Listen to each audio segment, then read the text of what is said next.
Welcome to the Laguna Podcast, an attempt at illustrating the lives and stories from the Texas outdoors. Today I sit down with another MacGyver character from the Texas coast, a true outdoorsman in all aspects of the term. This is my conversation with Jack Campbell. All right, well, I got Mr. Jack Campbell in the chair, and we've tried pretty hard to get this rocking and rolling, but we're finally here. It took a little longer. I'm extremely excited to do this. With that being said, just run me through your first or your earliest memory in the outdoors, and just kind of the story of Jack Campbell. Well, I just have to say that I feel extremely lucky by having a parent, my dad, that introduced me at an early age to the outdoors, hunting, fishing, and all the above.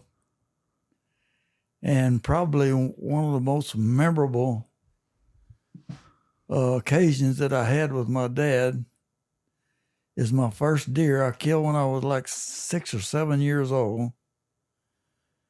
And he got down on his hands and knees, and I laid the .303 British across the top of his back because I couldn't hold it up, and used him for a bench rest. And I shot my first deer with the rifle laying on my dad's back at about 50 yards, and killed him dead in his tracks. That was one of my first memorable deals with my father. Mm-hmm. And then so I assume it was from day one. It was almost like you were just born with it. Like you had the affinity, or was there a specific moment where, it may have not been that first time with your dad, but at some point in your earlier formative years, was there a point where you were like, wow, like the switch was flipped and I really love this. I'm meant to be out here? No, it just always had that. Okay. Feeling, and it was always promoted by my dad as well. A lot of the things that I did was in essence trying to either emulate my father or to please him. Really? In the things that he felt was important and he liked to do, which was hunting and fishing, and certainly instilled the work ethic in us boys. Mm-hmm. And so the way that I like to do these is more so a like chronological explanation of how you became you, especially those first 18 years. So, as if, we started with your dad, doing helping you shoot the deer. I'd like to know, the subsequent memory you have, kind of, when you were a little bit older, then when you were 12, 16, licenses, cars get in the mix. Now you can drive places. That's kind of the goal, is to describe how you evolved as you grew up in those formative years as an angler or an outdoorsman. Yeah. Well, most of the stuff I did was, I guess, was tempered by not being able to get back and forth to where I needed to go fishing and hunting. And so we utilized the rice canals in the front of our home. And I built a little wooden boat, and I set trout lines in that rice canal and caught catfish. And I was able to walk from the house and paddle the boat up and down the stream and run lines. And I had a live well that I would put the catfish in, and at the end of the week, Dad would sell them for me, and that's how I bought my first outboard motor. Really? The money I got from the catfish sales. Yeah.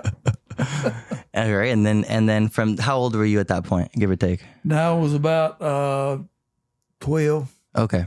So I assume from that point forward, I mean, there's quite a bit of ways till you get to when you're 18. Were you a very focused angler at that point already? Like we've talked about before, like you had that passion, you had the drive, it was in you from day one. Or were you at that point kind of a little distracted, letting life kind of come into the mix before you were truly obsessed with the outdoors again in those important years. This episode is made possible by our friends over at Gordy & Sons Outfitters, located in Houston, Texas, and employing a team of experienced outdoorsmen specializing in fly fishing, hunting, and wing shooting. Gordy & Sons is sure to prepare you for success in the outdoors. Next time you find yourself preparing for a weekend getaway or a bucket list trip, be sure to give them a visit at www.gordyandsons.com. Well, I was sort of wouldn't be able to pick one avenue that I was passionate about, sort of about all of it, the hunting and the fishing. And as time progressed, because of the, I'm sure the idea I needed help with the hunting deal from other folks to get back and forth and the guns and everything, I sort of started leaning toward fishing more, and was able to progress from catching perch and catfish to, after I had a little boat, being able to get out in the salt water. Mm-hmm. And I spent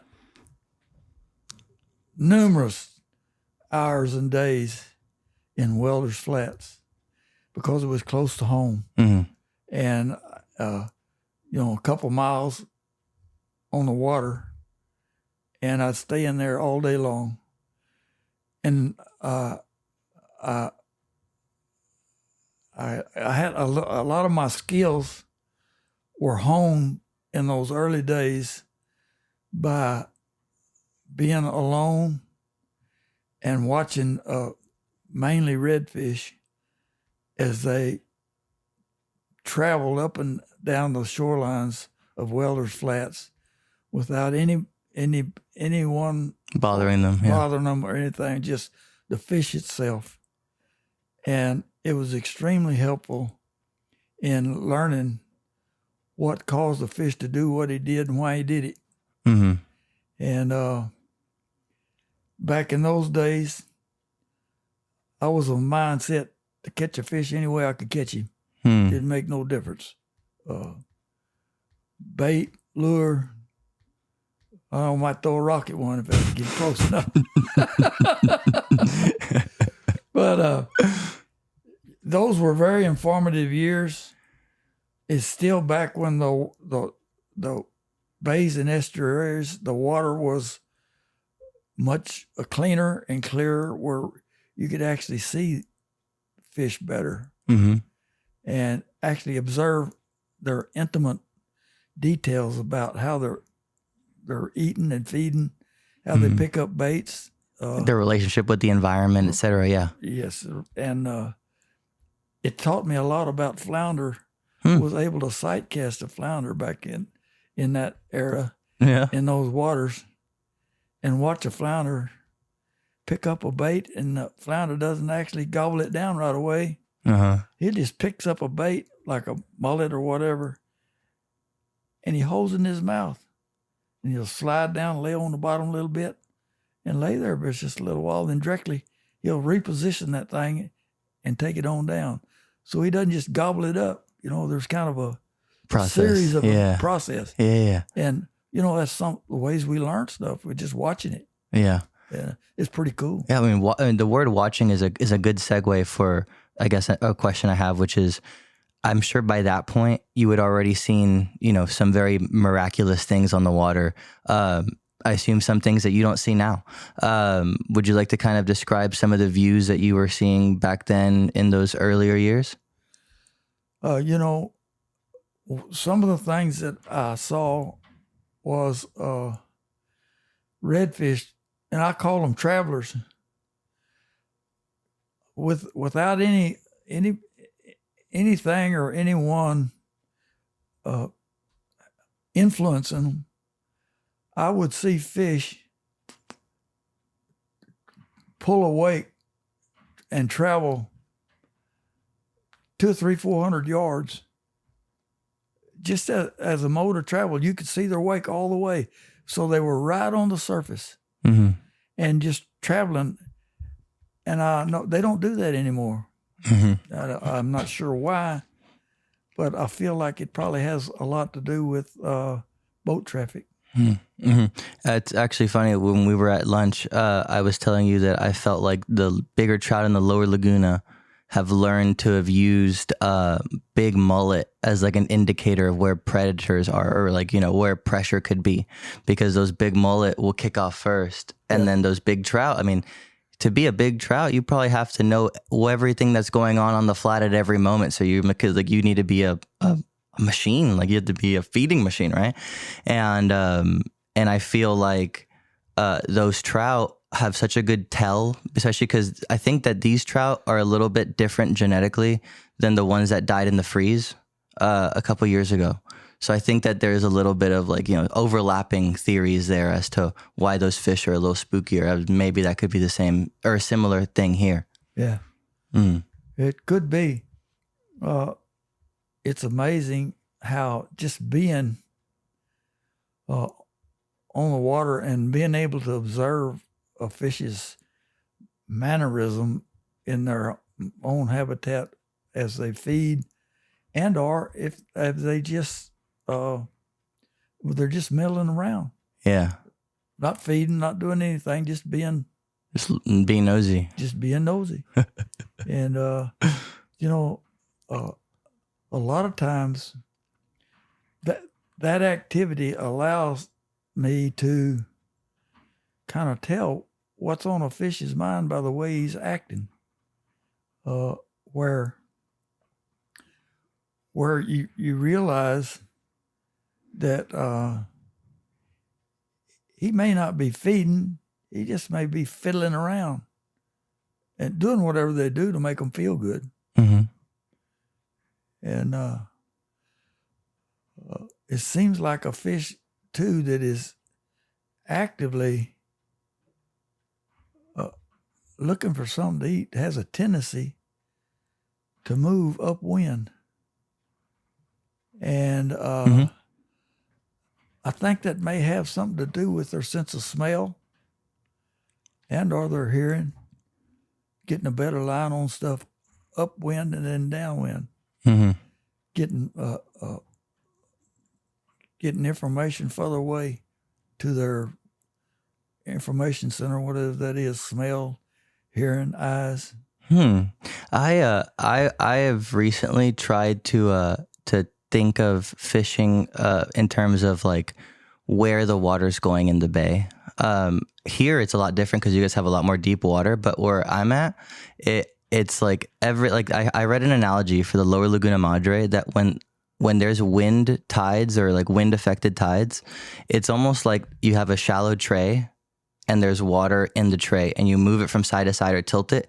And that's the best way to explain water flow with wind, especially in a very shallow bay like where I'm at. So for me, whenever I think of that, I think of what is easiest for the fish. And sometimes if that wind's blowing south, that means that water's coming in. So they're kind of just going with the flow. It's being lethargic, but being like predatorily lethargic, if that even makes any sense. Yeah. That's what I think anyways. But we went on a little bit of a tangent. We're still on the Jack Campbell experience. So I want to know from there, how long until you got into the commercial fishing? Like how much time elapsed? Well, probably 8 or 10 years. Okay. And, I got into commercial fishing just as a survival mode. It's something I knew about, how to do it, what to do. And I wasn't a big time guy, but I was a small market guy. I have a market of fish. I would catch them, sell them for income. And then as time goes by, it becomes harder. And then If you're enjoying this episode or any others and want to support the project, I would highly encourage you to check out my new book, Laguna. 288 pages with over 300 images and illustrations, containing excerpts by Eric Glass, Chuck Nizer, Tim O'Brien, Bill Gamble, Ben Paschal, Ryan Sparrow, Michaela Elliott, Rick Hartman, Yako Lucas, John Pilmer, Corey Bauman, Brian Robinson, and myself. Available at select stores, or you can order it directly at buylagunabook.myshopify.com. they made the sale of redfish illegal. And that's when I realized they had to do something else. Mm. But that being said, I learned a lot about a fish and its habitat, and why it does stuff, and when he does it, through the commercial fishing. And so as I realized that wasn't going to be something that I could do long term, I had to change gears. And with that, well, I got a job, brown root electrician. Did that for 10 years. And then still fishing for recreation, and learning about, I built a lot of lures myself that work, copper spoons, and some other things. And I enjoyed doing that. And of course, as time progressed, in the beginning of my, it didn't matter how to get the fish on the end of the hook. I'd do it, whether it was live bait or artificial lure or anything else. But then, always trying to come up with something new and different, more challenging. That's when the fly fishing bug sort of Bit me. Got a hold. Got a hold. And it was almost like, it was meant to be. I met a professor in Louisiana. There was a flint napper. Oh, that's how you got into napping. That's right. I got into napping.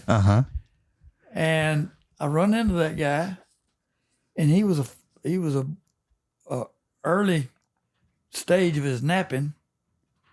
Well, he was from Victoria, and he wanted me to give him some napping lessons because I'd been doing it a while, self-taught, I might add. Wow.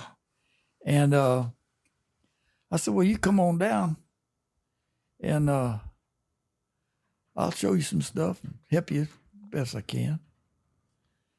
And so he did. And first one thing led to another, just passing time as we was napping. He said, you ever do any fly fishing? I said, no. I kind of thought about it once or twice. He said, I'm a fly fisherman. I said, well, I kind of like to learn how to do that. And he said, well, next time I come down, I'll bring a fly rod. Give you some casting lessons. I said, okay. And so a week or two, he come back down. I gave him some lessons. He said, I brought my fly rod. He said, want me to get it out? And I said, yeah. So I took a casting lesson from him. Kerry Voss was the guy's name. He was a speech professor at Victoria College. And I picked that rod up, and after the first cast, I was hooked. Really? Yeah. I said, man, I kind of like this. I can think of a lot of fly fishermen who definitely didn't love it on the first cast. Yeah. Well, what I loved about it was I realized it's going to be a challenge for sure. Oh, okay. That's the part I loved about it. Yeah. It's a challenge and overcoming that, Uh-huh. you know, and getting somewhat proficient. Absolutely. Yeah. And so I started messing around with a fly rod, practicing a little bit. So then I put a fly rod in the boat when I'm fishing. When fish was putting there jumping in the boat, well, I drag fly rod out and catch one or two on the fly rod. And then after a while, I got serious. How long did it take for you to like be like, all right, like I gotta do it? Probably about 8 or 9 months. Wow. And so then I just put all my other tackle up and started messing with a fly rod. And that's when I really learned how to cast a fly rod. Not overnight, I might add. Yeah, no way. Okay. Yeah, it just Takes a while. It takes a while. What it takes a while for me is even people that knew what they were doing, they were talking about what you need to do and all this fly terminology, which was Greek to me. I really didn't understand what they were saying. It's when it hits you, when you start realizing what the haul is doing for you and why you're doing it. Yeah. And all of that, you know, what are you talking about, this haul business? Haul business. What is a haul business? A haul. Well, anyway, then you start trying to work on it. And once in a while you get it right and you think, hey, look at here. Yeah. Yeah. Now I'm getting somewhere. The key is to reproduce it consecutively. Yep. You know what I mean? And then that takes some more time and effort. And then it takes a pretty long while to understand what I was doing right and why it was happening. Yeah. And then when you start understanding why things are happening and what causes them to happen, then you can really practice it. Yeah. I think the hardest thing about fly casting is that you cannot digest the word feel in enough words to explain what's going on in a fly cast properly. A lot of it is proprioception. How do you feel it? How your body thinks that rod is another part of your arm. The more fluid you feel with that rod, the better you throw at the higher levels. I think that's the biggest way, because like most people try to explain what is the perfect cast. Well, in theory, the perfect cast, like I think, would just be a straight line, the same way the perfect prop is technically a one-bladed prop. So, and I had Rick Hartman on when we did it. I asked him what would the perfect cast be, and he explained higher back cast, drift up and into the next cast, and then accelerate through, all while raising your arm so you diminish the size of the loop, especially towards the point. And that's still a quote unquote perfect cast, but there's probably stuff in there that people haven't felt yet, and then can't even describe yet to make it go further. Like there's like that little, it's how to explain it. It's like a Chinese finger trap. The harder you try to explain it, the less sense it makes, if that makes any sense. Yeah, that's like the guy that always wants to look back and see what his back cast is doing. Yeah. You need to be feeling the back cast. You know, exactly. Looking at it. Exactly. But you don't get the feel unless you spend time looking at it, make sure it's right. We briefly jumped across what would be deemed the redfish wars. Would you want to start kind of back to when you got into the commercial fishing and kind of how, you heard about the redfish wars, when you saw it happening, and kind of what was going on? I think I've had only like 3 or 4 people out of 86 to really talk about the redfish wars that were actually there and could have seen it versus heard a story from their dad or something. Yeah. Well, I actually experienced it, and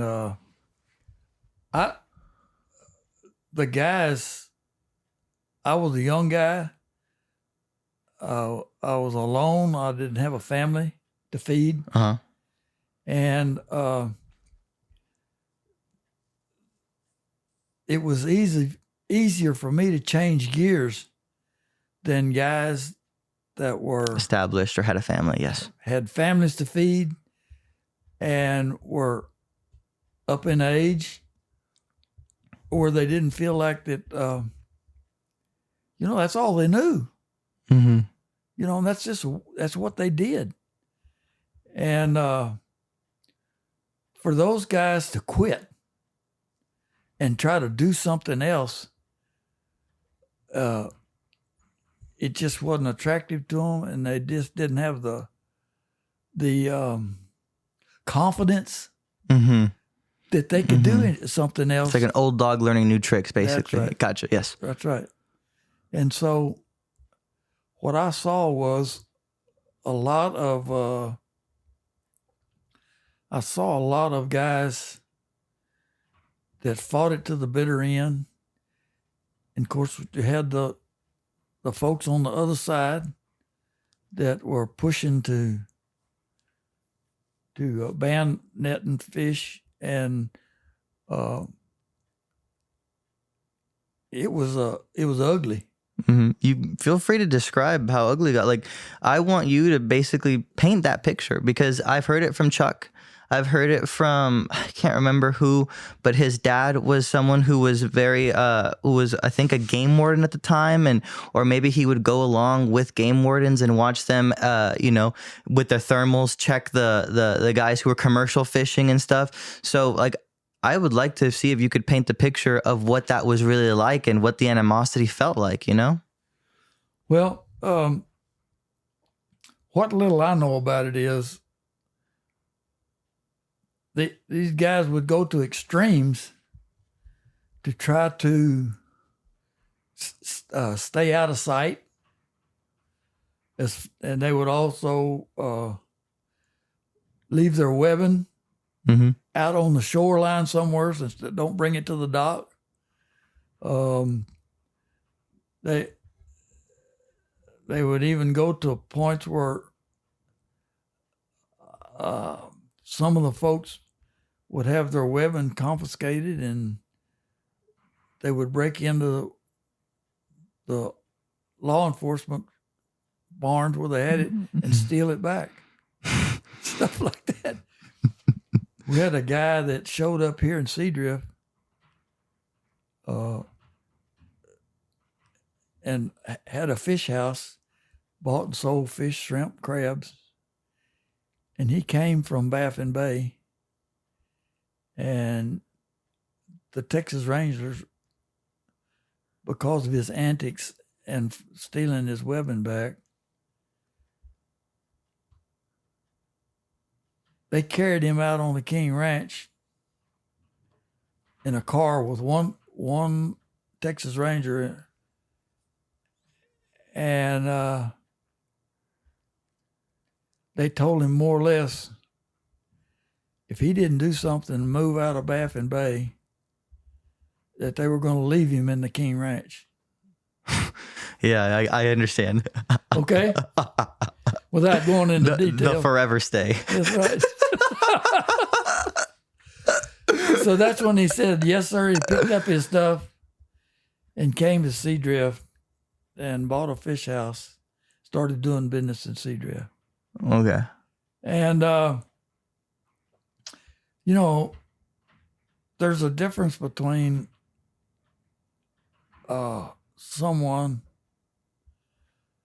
who maybe doesn't feel confident enough or doesn't know any better to try to do anything else, and somebody's just in your face saying, I'm going to do what I want to do. Because it's my right, and I'm going to do it. That's my right, and I'm going to do it. Those guys, they just didn't have any sympathy on them. Yeah, yeah. And I do know that my Uncle Bud Sanders was a net fisherman, and he had been doing it since he was a kid. And at that time, he was probably 80 years old. They were very lax with him about trying to get him around the corner. instead of just being mean to him, you know. That's all he knew, Yeah. Yeah. you know, and he wasn't mean about it. Mm-hmm. But finally, most everybody saw the light, and I'm sure there's still some shenanigans going on. Oh, for sure. It's really refreshing to hear your take, mostly because I've heard the redfish war point of view from, again, guys like Chuck, and I can't believe I'm blanking out on the other two names. But that picture is always painted as, and you know, rightfully so to an extent, right, with the commercial fisherman as the like over, or like the one who was pushing the limits and, you know, pushing the boundaries, and all right, it had to go. But it's really awesome to hear that there are guys like you who were doing it for a living for the time that you had, but also taking a more conservation approach, which was, hey, I'm not going to just, you know, load all of these and freeze them and sell them at my own content. It's almost like an independent contractor. You need 100 fish. Okay, I got you. Yeah. And that's a very, I don't think I've ever heard that point or that kind of like perspective, and that's very, very cool. And especially considering knowing that I know that you know the redfish war has involved quite a few, you know, gunshots being rang off and a couple other things that were kind of crazy. So it's just like it's just a different perspective, and that's actually really cool to hear. And how long did it take you again for you to realize, wow, like, not that it wasn't sustainable, but it was like the ship's going down and I need to adapt? Probably, I would say a couple years. Heard.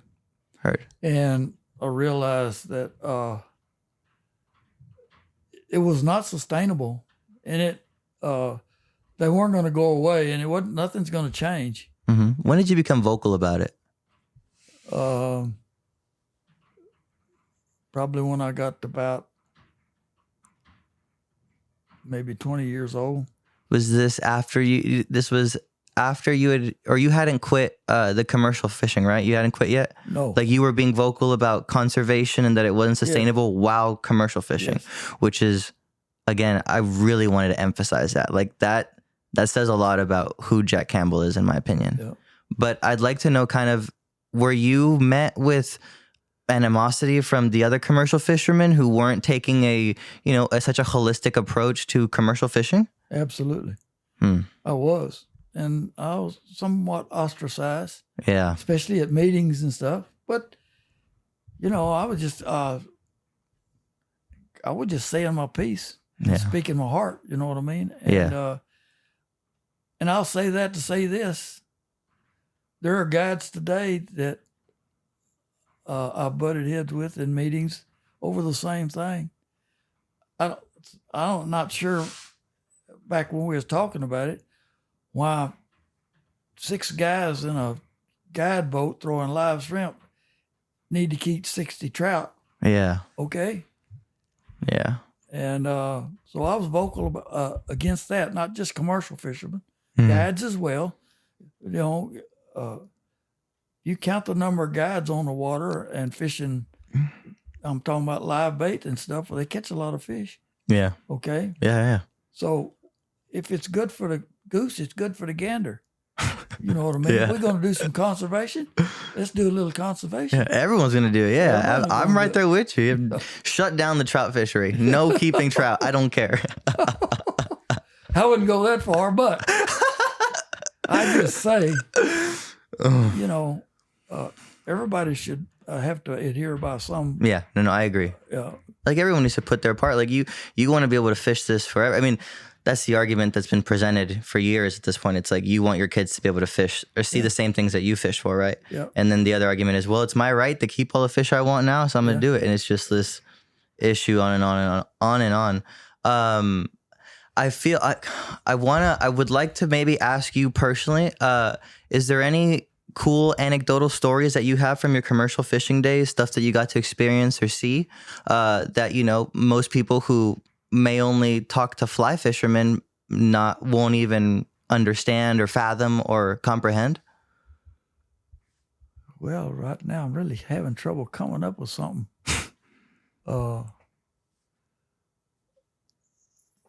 Right offhand, you know what I mean? Or maybe like characters that stood out to you in the commercial fishing industry that, you know, you kind of held in high regard, or the opposite, people you didn't really like who had a strong character that you were like, kind of fuck that guy. Well, when you put it like that, I have to say that, like Uncle Bud and some of the older guys that had families and were trying to generate enough income to take care of them. Uh-huh. You hold them in a little different light than there was probably, I hate to put a number to it, but a half a dozen guys around that were single guys. And most of them were addicted to some kind of drug or Understood. stuff Yeah. like that. Yeah. And they just did that by themselves or together, those same type of people. There's nothing family about it. Yeah. It's just to support their habit. Huh. And, you know, I felt like that was worse than a guy that had a family to feed that was trying to feed them. Yeah. And instead of doing it because he couldn't keep a job, Yeah, clearly. you know, Yeah. because of his lifestyle. And so, but that's a personal choice a man makes right there. Absolutely. And personal choices have consequences. Yeah. And I guess the word consequence has a negative connotation, but it goes both ways. Like there are good consequences and bad ones. So I totally agree there. I was just, because again, like I don't have that many opportunities to talk to someone who was in the commercial side. That's why I was just very curious. Yeah. Before we dive into some of the questions that, you know, guys like Adam and Brian asked, I want to, you know, illustrate the other side of Jack Campbell, the non-fishing side. We talked a little bit about napping. I would love to go over the handmade bows. I would love to go over the rattlesnakes on the wall. I want to just know what goes on in your head. What are the other hobbies that aren't fishing related? Well, I'll tell you, when I was a young man, I probably too much of everything I did was just about me, Really? about what made me feel good as far as fishing and stuff and hunting. And only until I had children, a family, did I realize there was stuff in life that was more important Than the self. than the stuff I held in high regard, which would be hunting and fishing and carrying on and stuff like that. And you learn to temper what you do with family. And family should take precedence over everything. You raise your kids and try to be a good example to them. We mentor kids with church programs to give them the opportunity to show that someone does care. Mostly one parent households, the kids that we mentor, and give them a little guidance. You take any of them fishing? Have you ever taken any fishing? Yes. Wow. Yes. That's really awesome. I have. And just help kids that don't have the opportunity for whatever reason to do things. Interesting.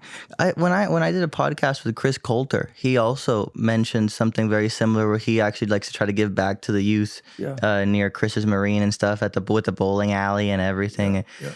It's really cool to see people who've gotten so far or just done it so long who still see the value in trying to inspire the younger generation. I was telling you the story at lunch. For me, when I was getting into fly fishing, I was 13, 14. So I would go to shops and I'd be like, I'm a fly fisherman. And I would get, the responses of, yeah, right, kid, okay, whatever. And, being on the other side of the fence now, that comment may not have done much. But as a kid, you hear that and you're just like, I'm not one of them. Like, I really am not. As much as I want to be, I don't have their respect yet. Yeah. And the first person to ever truly, not look at me like an imposter or a poser, despite my young age, was Larry Haynes. And, I walked into the shop. I basically was like, oh, I'm curious about your flies. I'm a fly fisherman. And for the first time, I had never heard someone essentially give me an attitude or a cop back where they were like, yeah, okay. And having that as a kid, even though it was minuscule, I don't know if I would have been where I am today as an angler had I always just felt like an outsider. Yeah. Yeah. So that's why I wanted to just, mention how I feel about, people like you going out and trying to bring in kids who may not have ever known what the sport is or what it can give. Right. Trying to decide where I want to go from here. Sorry. We're still talking about the side of Jack Campbell that's non-fishing. I got ahead of myself. So we briefly touched about napping. We talked about how you give back to the youth here. I know that you're into the ranching stuff, and I'd like to talk a little bit about that. Maybe this is a good time for us to talk a little bit about your father, being the Calhoun constable. Yeah. I'd love to know some of the crazy stories that he got to experience. But before, maybe you could give us a rundown, a little breakdown of who your dad was. Well, I know you look, my personality is it's hard for me to toot my own horn, okay? Uh-huh. And no one's tooting anybody's horn. We're just talking about who you are. I know, but I do a lot of stuff that brings me joy. Good. Okay. Good, yeah. I mean, I've built a lot of skiffs. I did that because I like doing it. I had the skills to do it. I didn't want to buy somebody else's skiff because I have to pay for their skills. You know what I mean? Mm-hmm. So I built my own boats, and I enjoyed doing that. And I'll preface this to say it.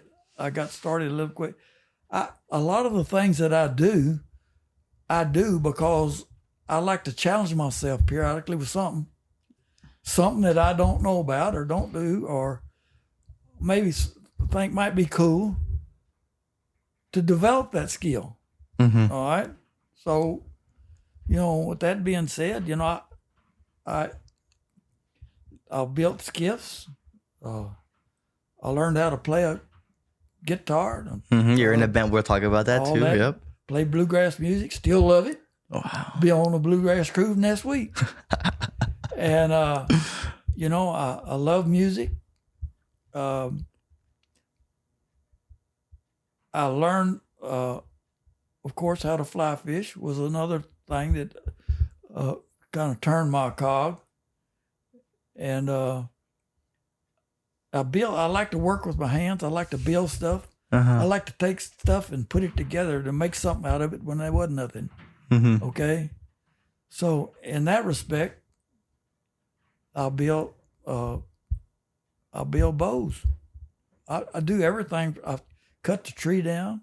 Mm-hmm. I split staves off the tree. I dry the wood. I take a draw knife and hone out the bow and tiller them, and I build the bowstrings. I hand twist. What made you start that? Just I saw something somewhere about the way the Native American Indians built their bows, and I thought, it's kind of cool. I'm kind of interested in that. And you had already spent time doing a bunch of the napping. Yes. So you kind of had like it was the seed was already there essentially. Okay. And back in the day, my dad piddled with it a little bit. We'd find arrowheads on the bay shores, and the ones that were broke and not finished. Well, I would watch him. He'd try to fix them, and it kind of gave me the thought that maybe I could do that. And he never got real good or skilled at it, but he wasn't exactly like me. I'm kind of, when I get on something, I kind of get on it. You know what I mean? I can tell by the room we're sitting in. I can tell. Yeah. And I'm not satisfied, really and truly, and I don't want to sound full of myself. You're not, trust me. I'm not satisfied with mediocrity. Okay? I'm just not.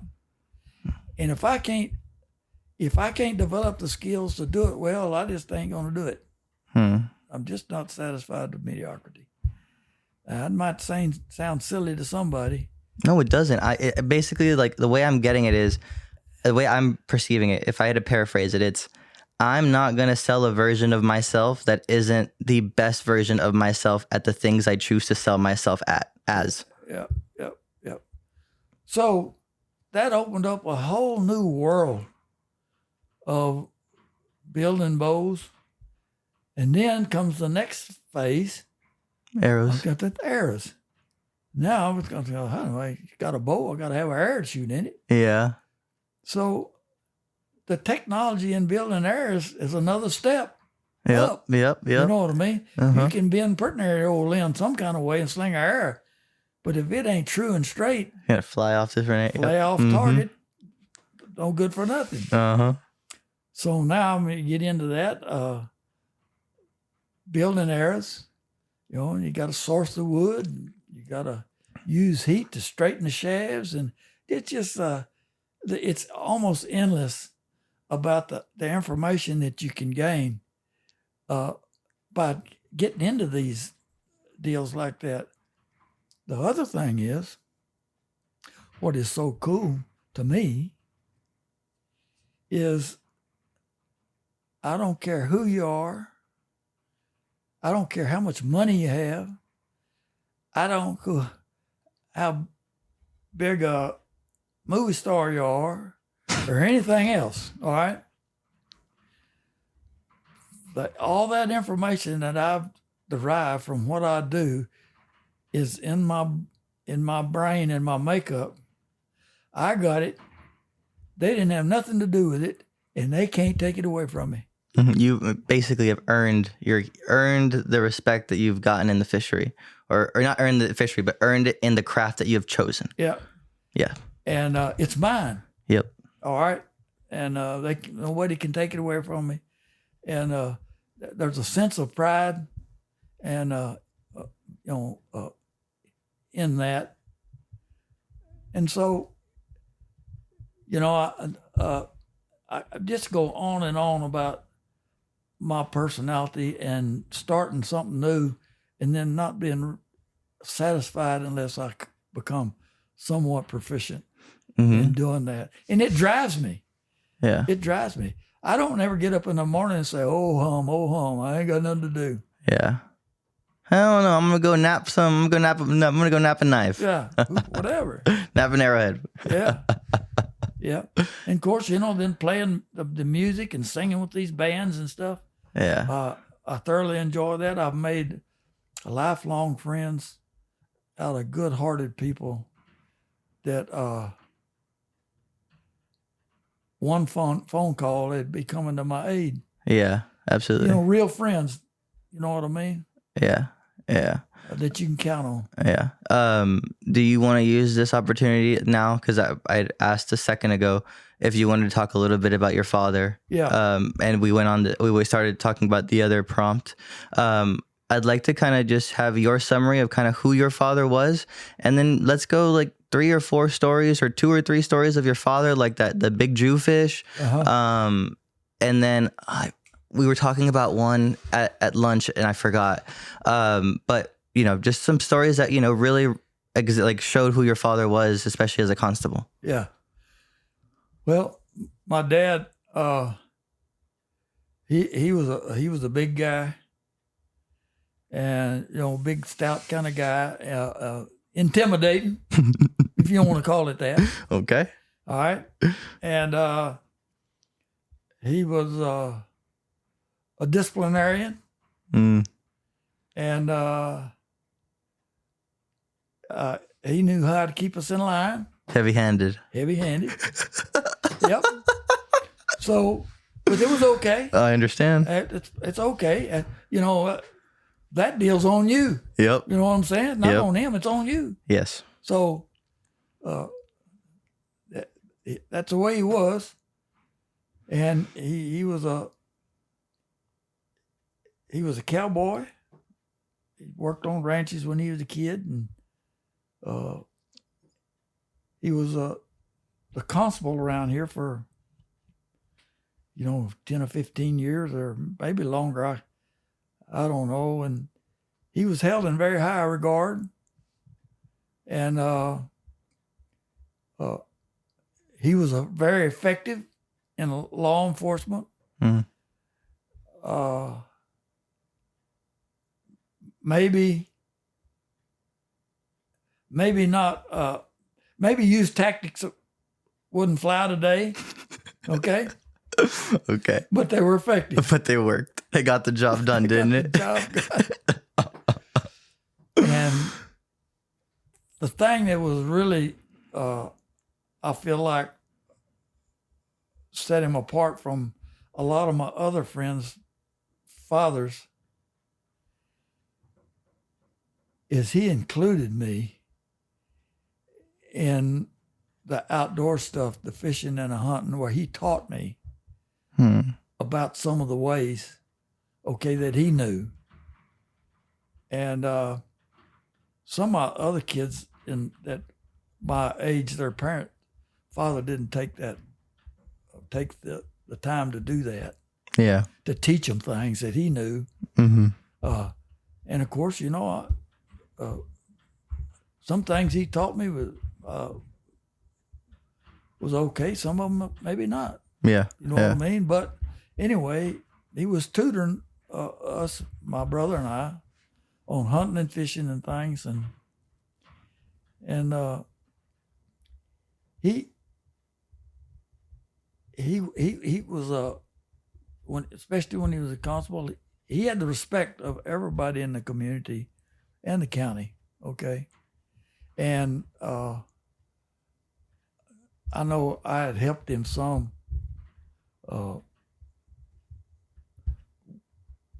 One time I remember when he was carrying a guy to the jail in Port Lavaca, and he was a young guy, and we stopped at the service station, and the guy who was the prisoner. Mm-hmm. Of course, things were pretty more relaxed than they are now, obviously, rules wise. Obviously, and Ed said, "I got to go in here and talk to the guy at the service station just for a second." I said, "I'll be right back out." That guy, when he seen him go around the corner into the office, he jumped out of the car and took off running. I thought, well, what I'm supposed to do? Anyway, back in then, I could run like a jackrabbit. So I thought, well, I'll just catch that sucker. So I jumped out and I fell in after him. On pursuit, foot pursuit. Took me about a half a block. But I caught him and tackled him. Goddamn right you did. And my dad come out of the what the hell going on out here? He said, following my footsteps. Over here. But that's one thing that come to my mind. Mm-hmm. What about that Goliath grouper? So the picture you showed me, I've seen that picture at least 15 times over the course of like a handful of years. Yeah. And it'll be like on Texas historic like Facebook post or whatever, and it'll be that picture. Yeah. And it's so cool to now have met the son of the person who was in that picture. Well, that was my dad, Yep. no doubt. In the days when he was in Port Aransas, Mm-hmm. and he was guiding then. He's fishing out of one of those Farley boats. Uh-huh. And when they didn't have customers, they're usually out trolling for tarpon. Mm-hmm. And when they didn't have customers, well, Dad and Bubba Molina, that was a close friend and guide, Uh-huh. and a good one. He was a Dago, and that's what they would do for recreation. Uh-huh. Is to go out around the end of the jetties and hand line for Jewfish. Goliath grouper. I forgot. Yeah, for people who don't know, Jewfish are Goliath grouper. Just want to make sure that's said. But continue. Yeah. Well, that's what they call Uh-huh. them. Yeah, no, they Yeah. are Jewfish, but like they also are called Goliath. I forgot to mention it. Yeah. Anyway, they went out to the end of the jetties, him and Bubba in the same boat. And my dad's favorite bait to use when he's fishing for Jewfish was Stingrays. stingray, Mm-hmm. about 10 inches in diameter or so. That's kind of a small stingray. I was thinking it would be a bigger one. Yeah. No, not real big. Huh. And you would drop it down until it hit the bottom on that hand line, and then he would pick it up. He'd tell me, he said, I'll pick it up about 2 foot to get it right off the bottom, so it's not on the bottom. So you're just sitting there. So he can't lay on the bottom, Yeah. And he's under then around there swimming around Mhm, and around, mhm. around and around, because you got him hooked on one side of the flipper. Oh. And when he's swimming, he can only go in a circle because he's got that hook in him. On the line. Oh. So Okay. he's going round and round. Uh-huh. And I said, he said a Jewfish can't stand that. Yeah. Oh, I didn't know that. Yeah. Wow. So he gets this bite and he sets the hook. And the race was on. And they worked and worked and worked. They almost sunk that skiff. They was in a skiff. They rode that skiff out there, Yeah. and they almost sunk that boat several times. And he finally got that Jewfish played out, and finally got him on the surface where they could see him. And then Bubba got the raising cane. The Raisin Cane. Yeah, it was raising cane at Daddy because he was going Jew fishing by himself. And then Dad decided he was going to go with him. Okay. And he said, "Dadgummit, Jack, if you hadn't have been in the boat, I'd have caught that Jewfish." That's So, what, sorry, go ahead, So continue. Bubba feels like Daddy caught his Jewfish. That's what you call a Raisin Cane? I didn't know that. Yeah. Okay, cool. Yeah. So Raisin Cane would be like when someone takes something that would have been yours or Yeah. something like, okay. Yeah, Cool. fussing means Yeah. fussing. Yeah. So anyway, they finally got him back to the dock and hung him up at Matthews at Fisherman's Wharf there and weighed him. He weighed 508 pounds. It's like a 7-8 foot fish. It's Yeah. huge. Monster. And somewhere, I've been unable to find it, they had a picture of me. I was 3.5, 4 years old, and they had the Jewfish's mouth pried open, and I was standing upright inside that fish's mouth. Okay? That is amazing. And I'm still looking for that photograph. But we had a fire to burn our house one time. It may have burned up, Okay. but that was a cool. Was it ever in a newspaper by any chance? Nope. I was wondering maybe you could like back search it with like that I know AI or of. something. Not that I know of. That was back in about 1953. It'd be hard to find record. I'll try. Yeah. I'll use AI and see if I can like back render something or like search something up. Wow. Yeah, no, I can't imagine. I can't imagine what a fishery that alive must feel like, where you know, consistently can go out and put yourself in like situations with completely different species and like stuff that, you know, today, I mean, how cool would it be if someone just hooked one off the jetties? Like it would be crazy. It'd be state news, or not really, but like it would be a pretty big deal. But with today's water quality and lack of, Mm-hmm. I think they're seeing less and less Jewfish in close to shore. Hmm. They used to catch them off the pier at Port O'Connor. Yeah. The fish Yeah. house. Yep. You know? Yeah. No, That's in the bay. Yep. And Oh man. all that stuff's gone. We used to see sawfish in the bay. I didn't even bring that up. Yeah, go ahead. Yeah. And I pulled up on one night in Lighthouse Cove. I was floundering. That sucker was about 12 feet long or longer. And massive fish. And I punched him with my gig handle. And when he took off, he was swinging that saw side to side in about a 6-foot swath. He would take out anything that was in his path when he was taking off. Oy. And actually, I have a saw Right above me, right over here. tooth bill, yeah, just above him with a picture painted on it. And that sawfish came out of San Antonio Bay. And if you look at the picture on that top of that deal, that it was caught in a shrimp boat in a shrimp net, and that's that fish right there. That's his bill. His bill hung. I see it right here on the left. Yeah, his bill hung in my grandmother's house since I can remember. And when she passed, the family asked me if there's anything of hers I wanted. That was the only thing you wanted? That's all I wanted from her place was that. And that was in it's written on the back of it. They caught him in 1927. 1927. 1927. Yeah. Wow. Yeah. That is so crazy. Things were a little different then. Yeah. And you know, I guess you can call it progress. In the wrong direction. Yeah.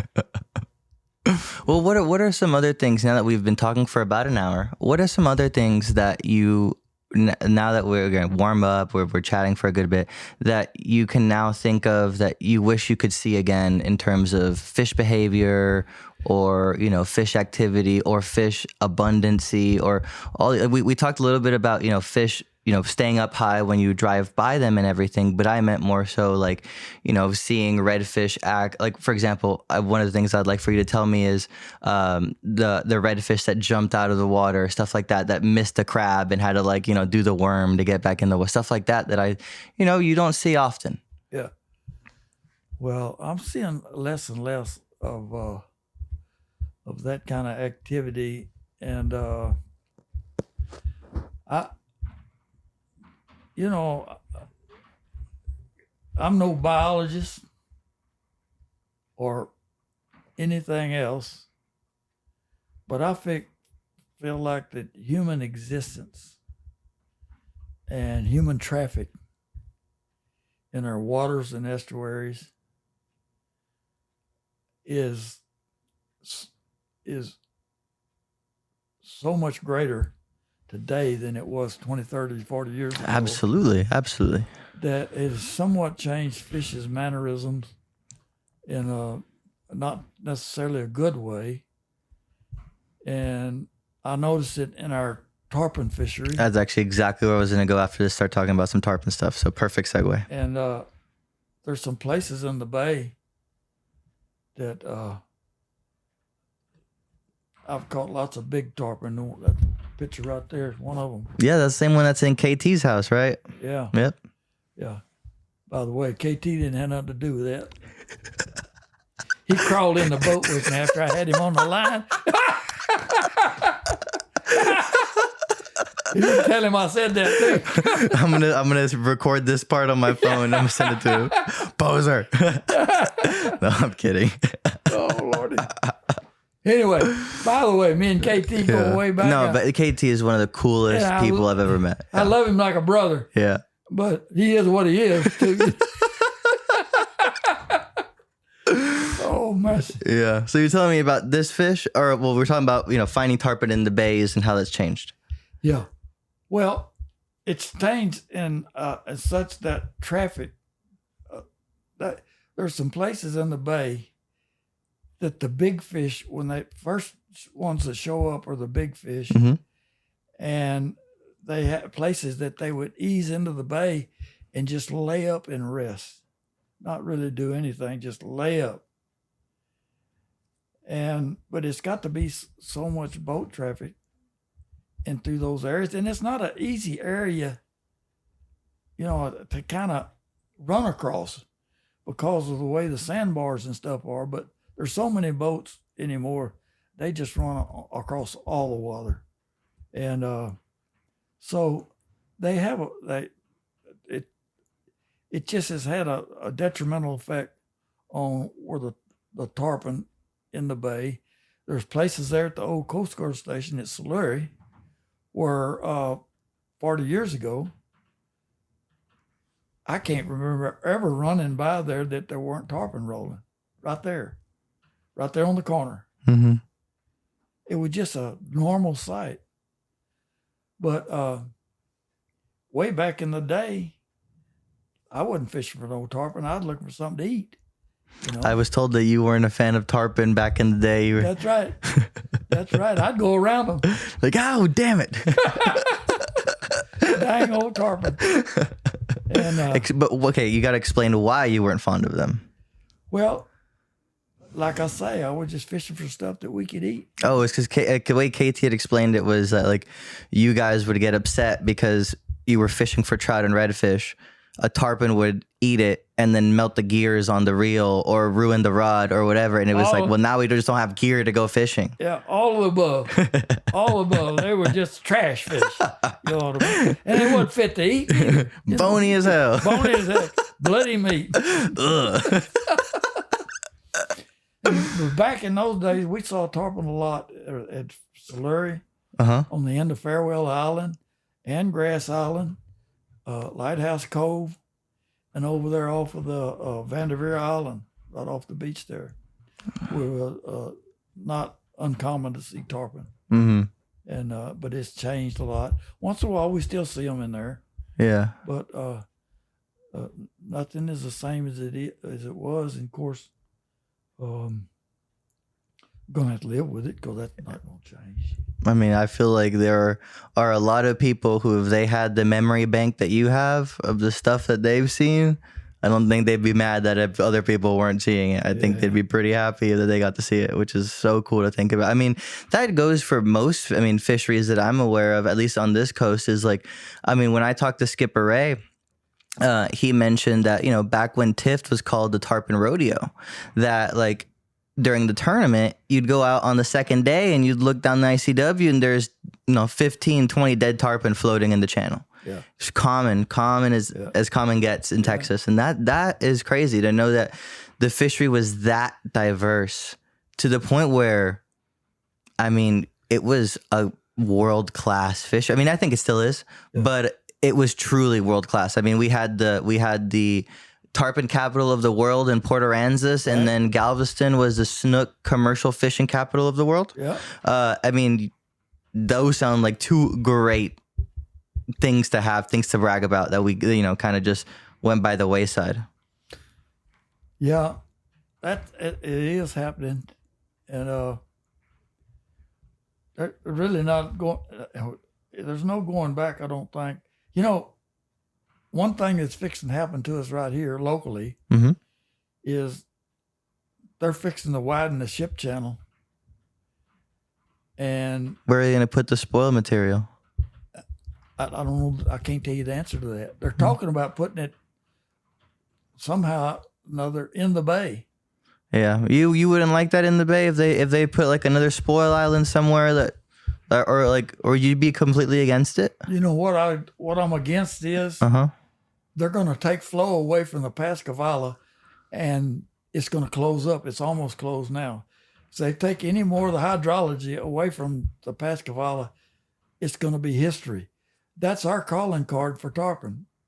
But I thought that if they deepen and widen the channel, wouldn't they be increasing water flow and current flow and all the good bells and whistles? Nope, not. I mean, it will through in the jetties, but not in the pass. Oh, yeah. Don't Sorry. you see? Yeah. Okay. They're taking flow away from the. Yeah. You're releasing the pressure on it. That's right. Okay, got it. That's right. So, and it's already just touch and go, or whether you can get in and out of it or not now.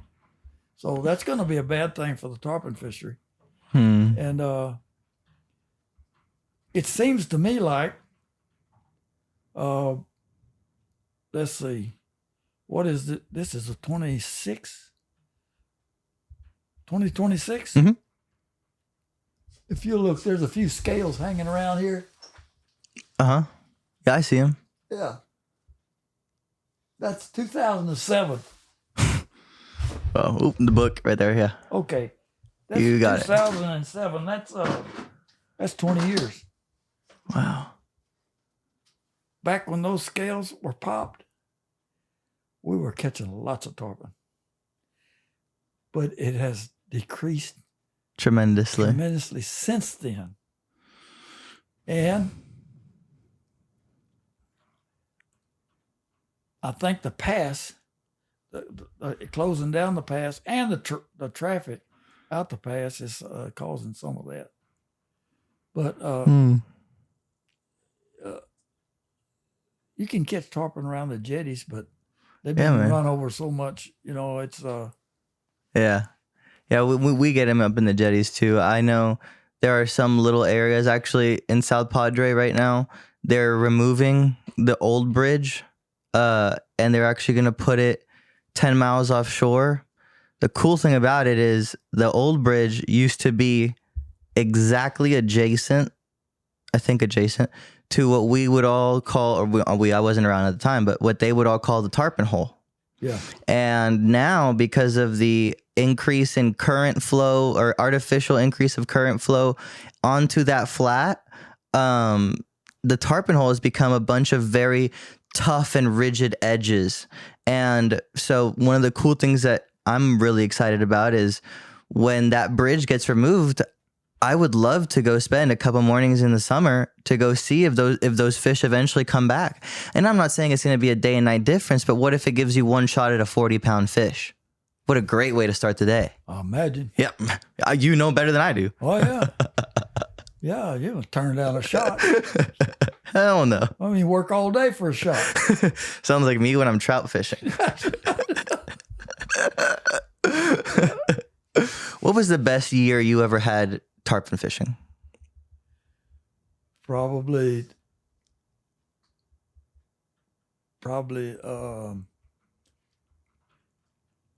in the early 2000s. Really? Yeah.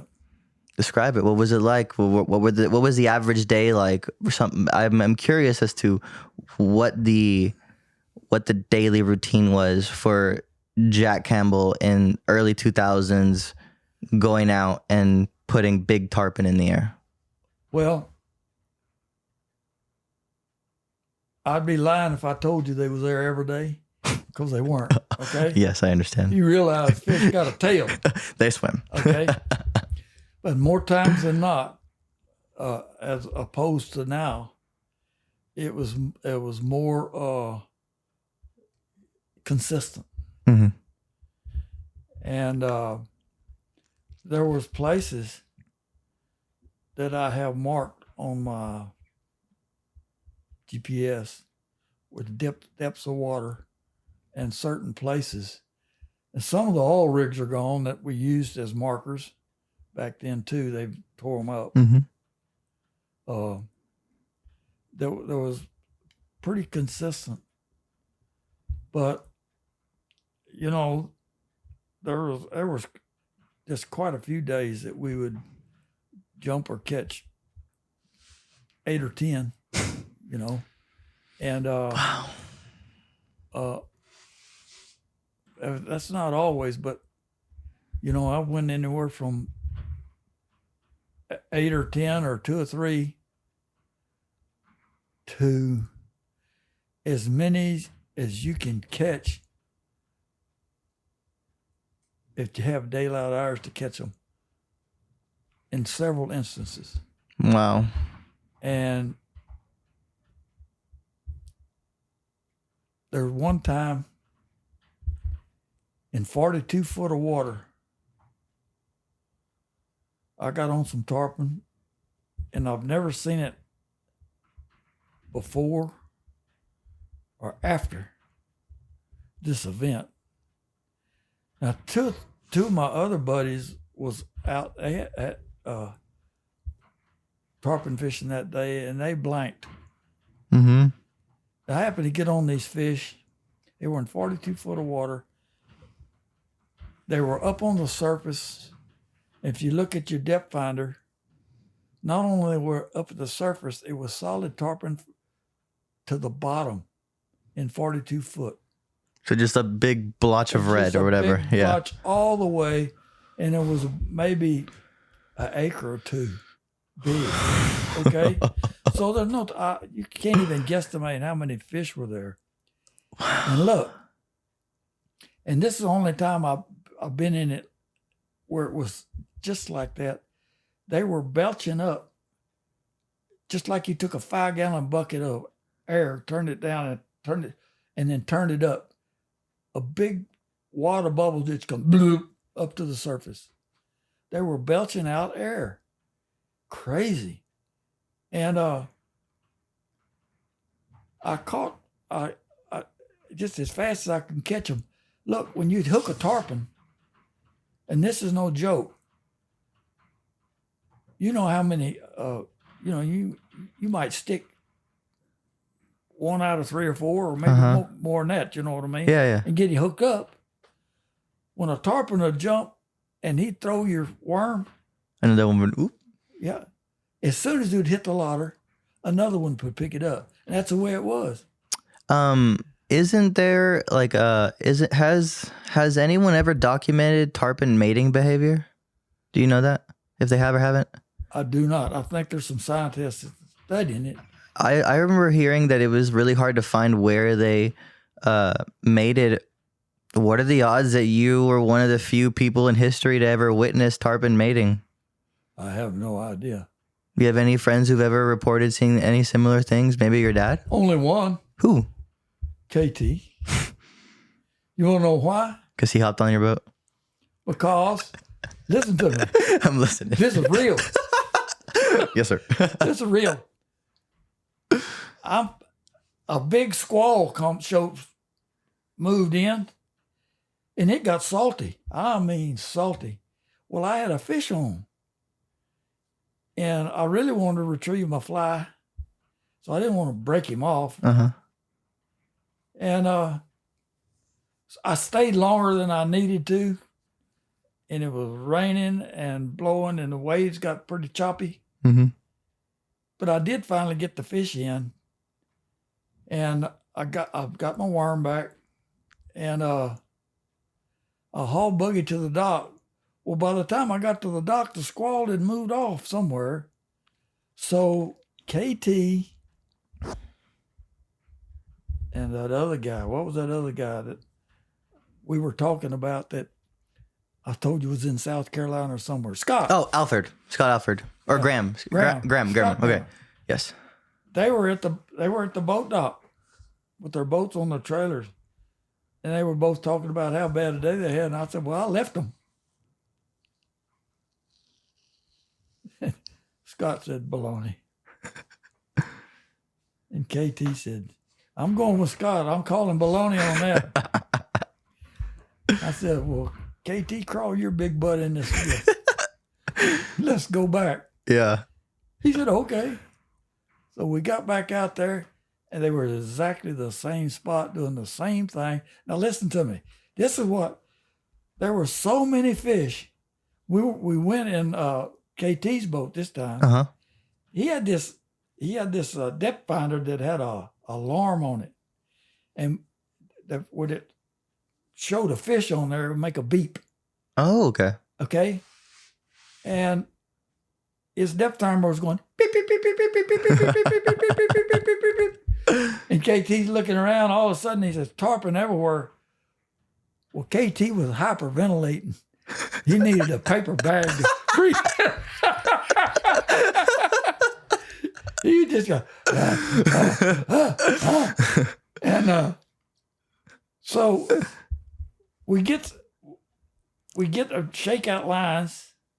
He cast on one side, and I cast on the other side. Immediately, both of us was hooked up. It was the dangest melee you ever seen in your life. And for about 2 hours plus, we were catching tarpon as fast as we could catch them. We broke 2 or 3 rods. Yeah, catch, jump, move on. Catch, jump, move on. Yep. Move on. And I had broke 2 rods, and KT had broke his line, and we had line and equipment scattered all over, tripping on it. But KT had 1 rod left, and he slid it out, and he was trying to get some line off of it, strip some line, and it got all tangled up in all that other stuff that was in the boat, and he was trying to get it loose so he could cast, and he was down there on the floor messing with it. Well, he let the fly on the end of his line hanging over the side of the boat, and I'm saying, KT, that's the other thing. When he hyperventilates, he gets deaf. He can't hear nothing. So I'm saying, KT, you can't leave your fly in the water, dude. Don't do it. Yeah. KT, and I said that about 3 times. About that time, Boop. and he grabbed the butt of his rod and picked it up. And he's standing on the port side with his rod bent over double. That fish went under the boat, and he jumped 30 yards on the other side of the boat. That's where he come up. His line was under the boat. Yeah. So he's trying to keep his rod off the top of the boat because he knew if he let it bump, he would break it. Yep. So he's trying to work his rod around the front of the boat, and he's having a hard time. And that tarpon jumped and jerked his rod, and it caught the trolling motor. He didn't get to clear the trolling motor and broke his rod. Well, we was out of rods. Start hand lining him. And the tarpon got off, and KT just turned around and sat down on that casting platform and hung his head down between his knees. I said, KT, I tried to talk to him. Well, he's still deaf. He can't hear. And finally, he looked up and he said, TFO's going to quit sending me rods. That's it. My contract's done. I said, KT. He said, you know what? He said it was worth it. It was all worth it. It was all worth it.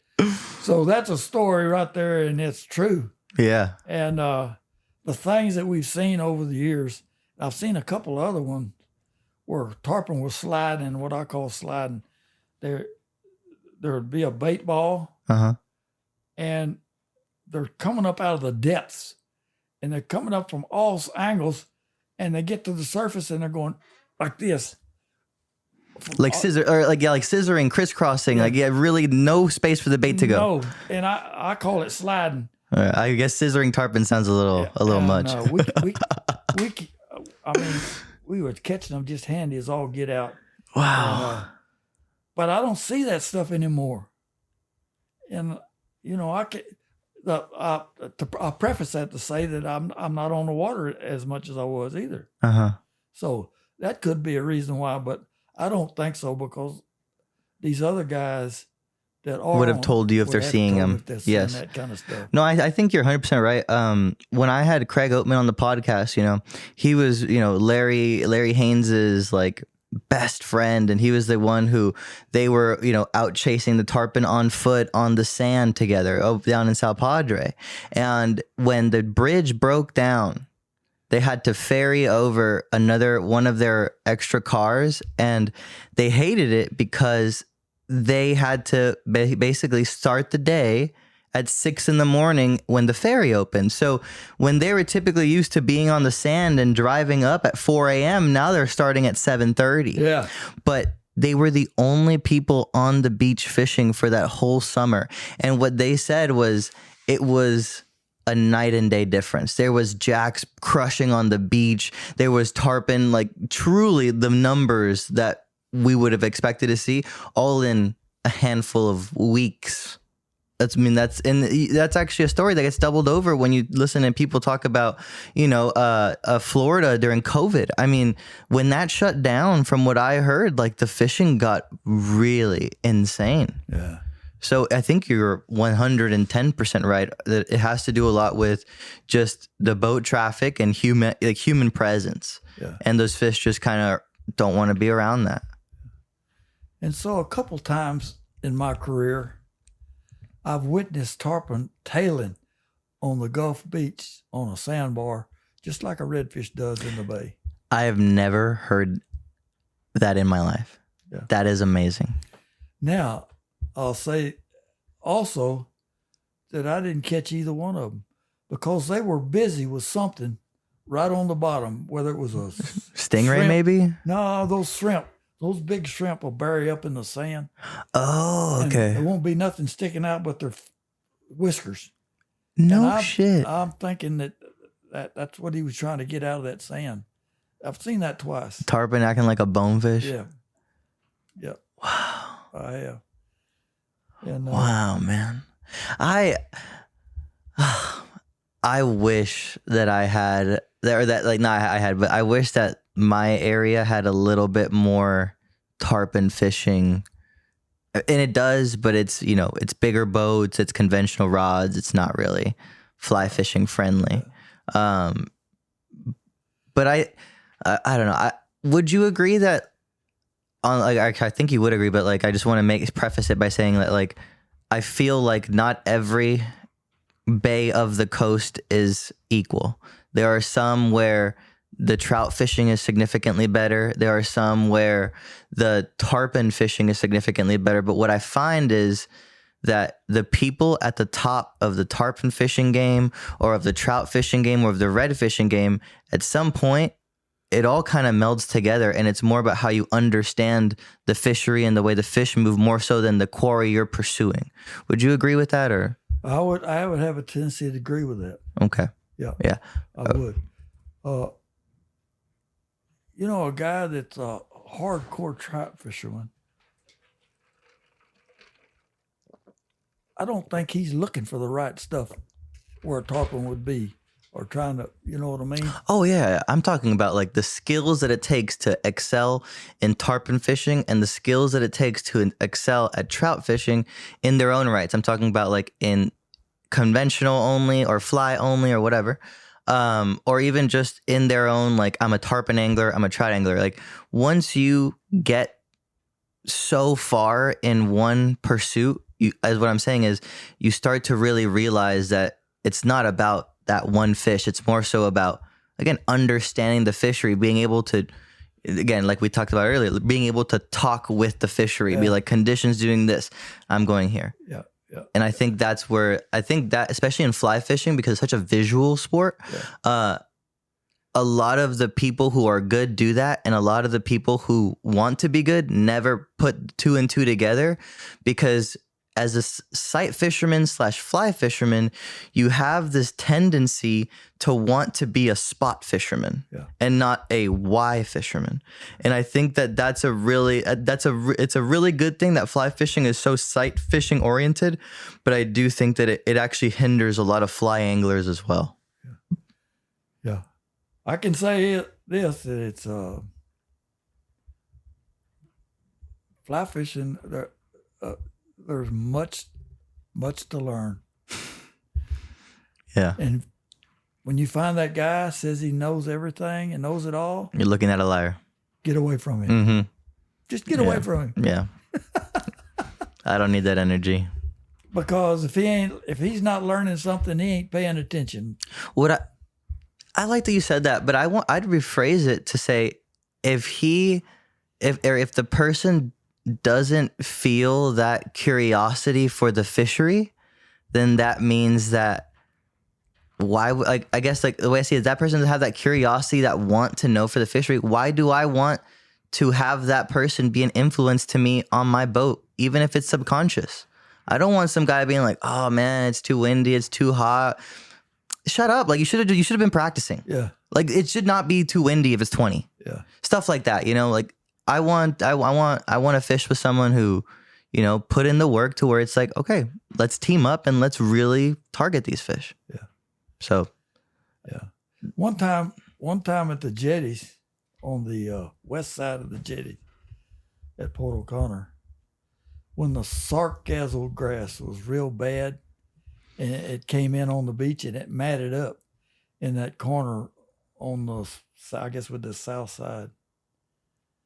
And, you know, it was about 5 acres or more of that sargassum grass banked up in there. Those tarpon were underneath of it, thick. And they were coming up eating little shrimp or crabs or something out of that sargassum grass. And occasionally one would get out around the edge, you catch him. And I was sitting around the edge and catching them just pretty handy. Mm-hmm. And I saw a triple tail, big one. He was laying on top of that sargassum grass, flat on his side. Like laying on top of it? Yeah, laying on top, on his side. Not moving. I'm thinking to myself, I wonder what's wrong with that sucker. About that time here, come a tarpon, I zinged the cast over there and hooked him up, and I'm fighting that tarpon. I'm looking over there. It's been a pretty long while. That triple tail's still laying there on his side on top of that sargassum. Don't tell me you got eaten. Completely exposed. And I'm thinking, what? He must be dead or something. And about that time, I saw him. He started flopping up and down like that directly. He kind of flipped up and head first and dove right down in there. He was just laying up there resting on his side. Wow. Crazy stuff you see. Yeah. Triple tail. Yeah. That is amazing. You know, it sounds like a story similar to like when Eric Glass caught that that mahi-mahi in like 6 inches of sand. When it came, like it just got lost out of the east, coming out of the East Cut, and they caught it on fly.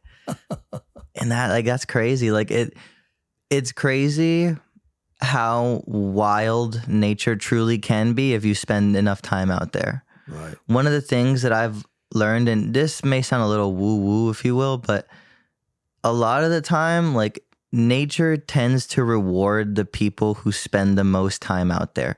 It's very rare that you're going to go out there and you're going to see on your first day a wall of tarpon that's, you know, an acre and 42 feet, right? For someone like you, eventually it could happen. Right.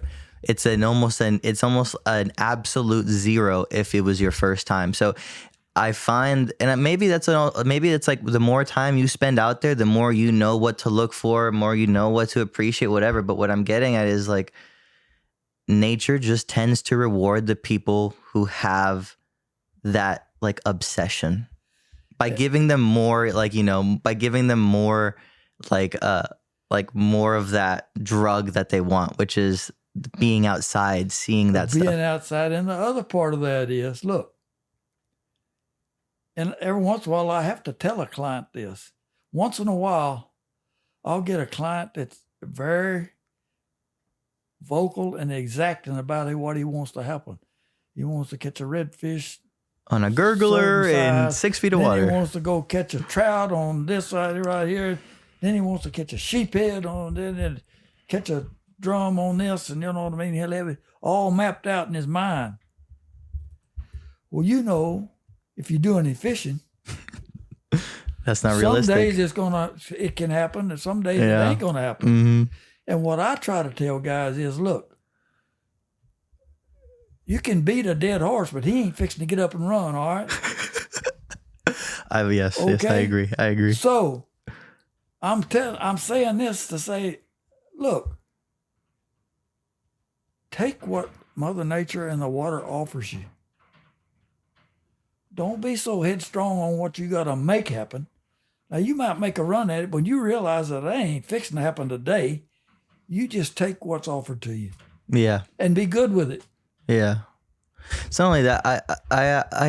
I was on Instagram a couple of days ago or weeks ago, and I saw Jay Watkins did a little video, a little monologue, and one of the things he said really resonated with me, and it was basically like, you gotta play the conditions as much as you want to. Instead, you have to play the conditions as much as you want to go to the spots that you've always thought were good, that you will hit every single day until the fish decide to come to you.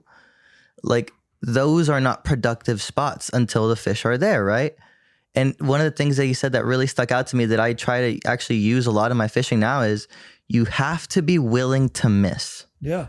I loved that for some reason. Like, it makes so much sense. Like, and it exemplifies a lot of what the trophy fishing really is. Like, you have to be willing to miss a good fishing day at a spot that you know is going to be on fire if you want to find the fish that you want. And it, to someone who doesn't fish, that sounds so stupid. Why would you leave fish to go find fish? But there gets a point where it's like, I want what that fish means.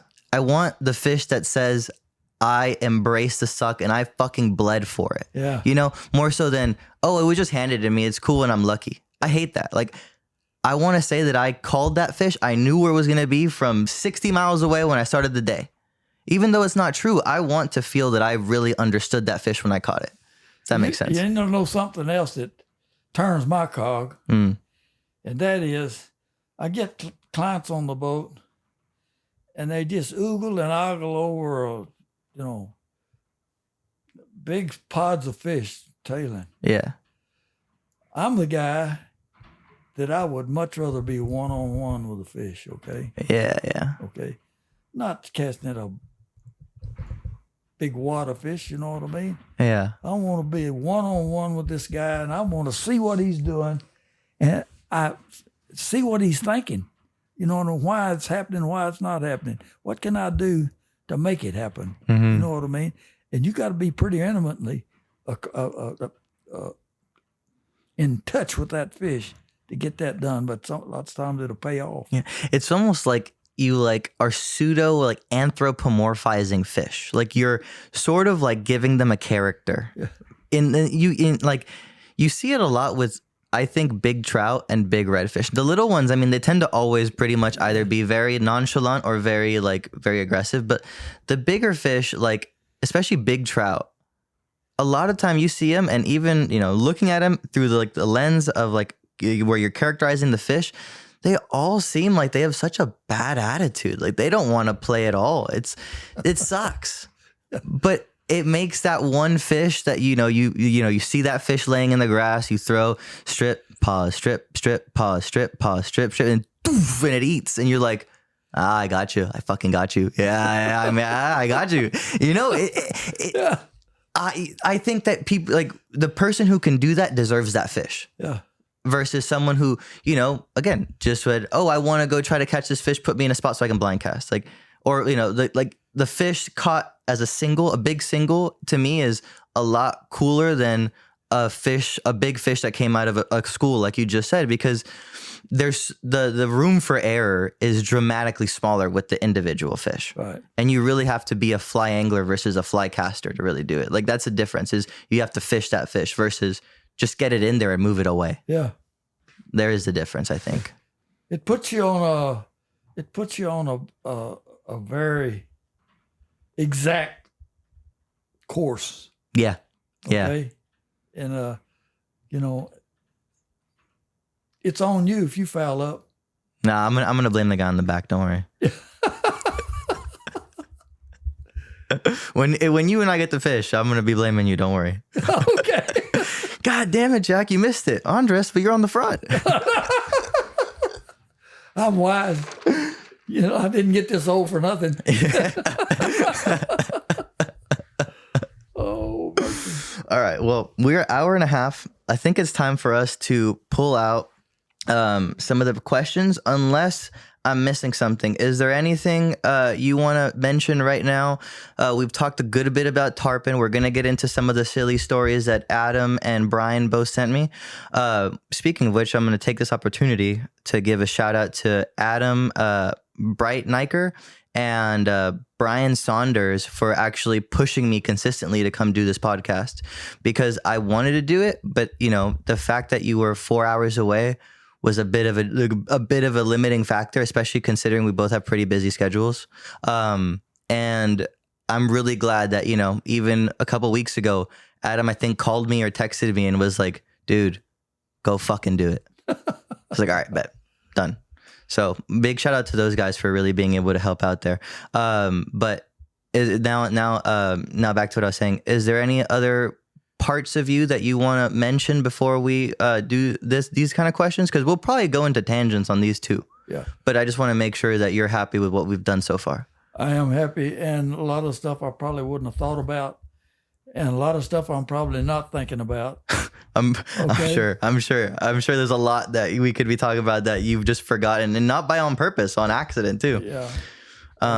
Okay, but so the first one that I received today was it's a story about the guy with the duck in the canoe in the backcountry. Now I'm gonna shut up because you have to tell the whole story apparently. Okay. Well, look, this one's a little bit out there, okay? This podcast is out there. Everything I'm telling you is facto, right on. Mm-hmm. Oh, well, let me preface this. Adam said he did research on that person, and he said that he can't find the person now, but he knows that he found him at one point, and he confirmed that that person was real and alive.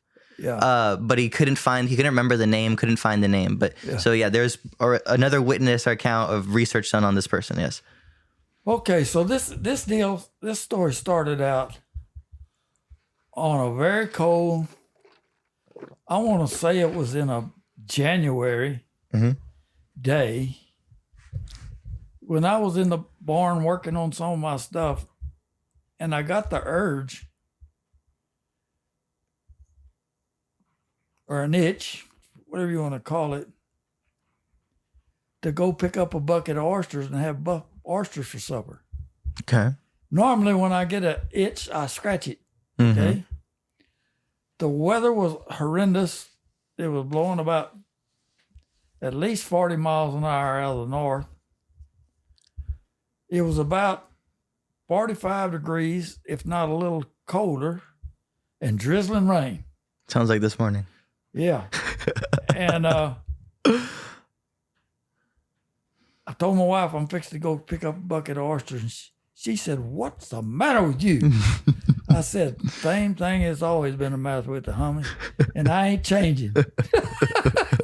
You knew what you signed up for. That's right. So I get loaded up, and I go across the bay, a spot that I knew where it was got a little bit of a protection from that north wind, and where there would be some oysters. And I pull in there, and I get my tip boots on, anchor my boat, and I got two buckets. And I'm going along there picking up oysters, and I got one bucket full.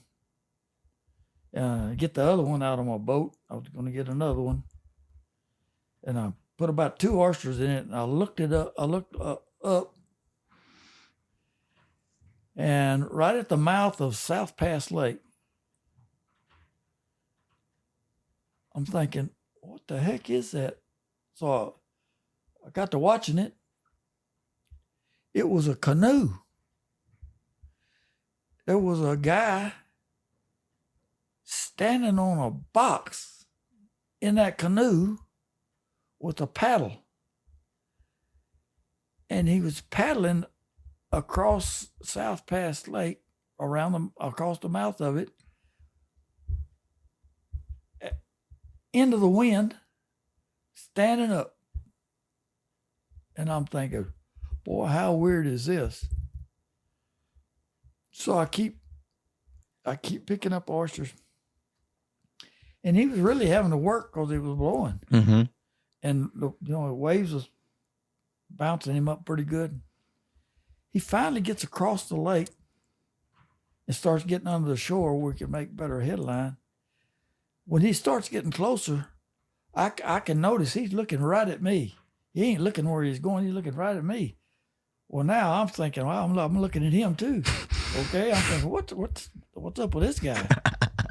You know, and so now I'm sort of picking up oysters, but mostly I'm watching that guy. Yeah. He pulls it, nosed it up on the bank, and when he stopped, he's still looking, staring right at me. And right now he's about 150 yards away, maybe. Okay.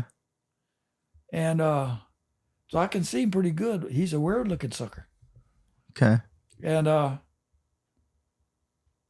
thinking, what the heck?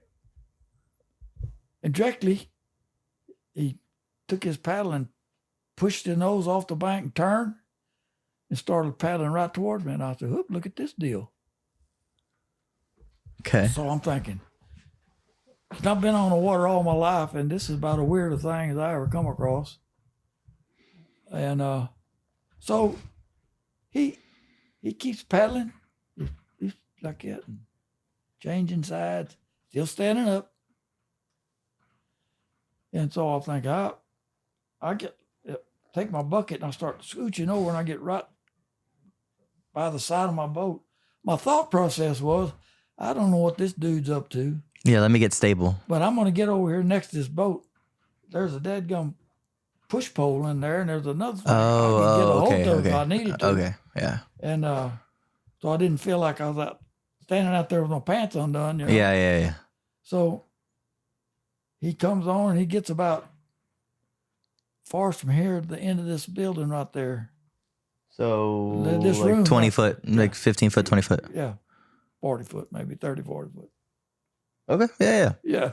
Damn, my distance is a little off. It's all right. You could tell I'm used to being on the That's front. right. I know, because I built it. Wow. Anyway, when he gets about that far, he stops and he starts talking. And he's saying something so fast, I can't understand it. Now, this guy has got a sweater on, and he's got this, I call it a duck cap. It's like a wool cap. It's kind of flat. It's kind of got a little hood thing. Oh, the ones that fold up like this and everything? Okay, yeah. Yes. And he had dreadlocks. He had dreadlocks about this long. And just a beard, mustache and beard, full beard. And he's talking. And he starts edging closer and closer. And I'm thinking, well, I still can't understand. And finally, he gets closer from here to that dresser out there, which is about 20 foot. Yeah. And I finally realized he was saying his name. He was introducing himself. And when I finally understood it, he was saying, my name is John Lawrence Canaswa Jolly. I said, what? He said, my name is John Lawrence Canaswa Jolly, but he was saying it fast. My name is John Lawrence Canaswa Jolly. That's the way he was saying it. And I said, okay. Nice to meet you. And he just started talking. He talked about all kinds of weird stuff. He talked about being married to a princess in Japan. What ethnicity was he? He looked like he could be white or some white. Pacific dialogue. Islander or? Nope. His beard was kind of reddish, offish brown, reddish. Really? Yeah. Okay, continue. I don't want to interrupt. Anyway, he said, my name is John Lawrence Canaswa Jolly. He told me he was once married to the princess, and that's the Canaswa part of his name was part of their name. And he was just talking about dams and talking about he was a getaway driver for some big heist in New York. He was talking about going to Mars or someone and setting up a living facility. He was talking about. He had this plan where he was going to live on the ground floor. He's going to have an aquarium with fish in it above him. And then he's going to have chickens on top of the aquarium. And the fish was going to eat the chicken poop. And like a self-sustaining greenhouse type deal. Yeah. And then, exactly. Wow. And he was negative dam. He said, we need to blow all the dams up. Well, I agree with him on that. Okay. Well, that wasn't too far, but all the stuff was so off a regular beat that, man, he was just way out there. He could have been someone who like gotten had Alzheimer's and just gotten too bad to where, not Alzheimer's or some sort of dementia. He was talking about going to the South Pacific and getting 12 virgins and bringing them back with him. And I'm thinking, boy, you're going to need a bigger boat. You know what I'm saying? You better hope they're not fat. What I'm talking about. But I can't even remember. He talked about outer space. He talked about dams. He talked about blowing up the U.S. Mint. He's talking about just all kind of stuff, crazy stuff. And there's no way I can remember all that. And then finally he said, here, I'm going to give you this. I got, there was a chest in front of that canoe. On top of the chest was a duck. A duck? Okay. A live duck. A live duck. That duck just standing there. Just looking around. So he moves that duck and he opens that chest. When he opens that chest, I see a pistol down there. I'm thinking, I was ready though. If he'd have made a move for that pistol, I was going to take him out with that push bow. Yeah, I mean, at that point, yeah. He's still weird to me, I didn't know. And he goes in there and he takes up 2 or 3 pieces of paper, like computer paper or typing paper. Yeah, letter paper. Letter paper. With all this stuff on it, which is what I'm talking about. All that stuff listed on there. And it also had all this drawings of these things I'm telling you about, that living facility. All that stuff was on there. He said he wanted me to have it. I'm thinking, okay, so I got it. And he just went on and on and on, and I'm just standing there listening. And then all of a sudden, he said, I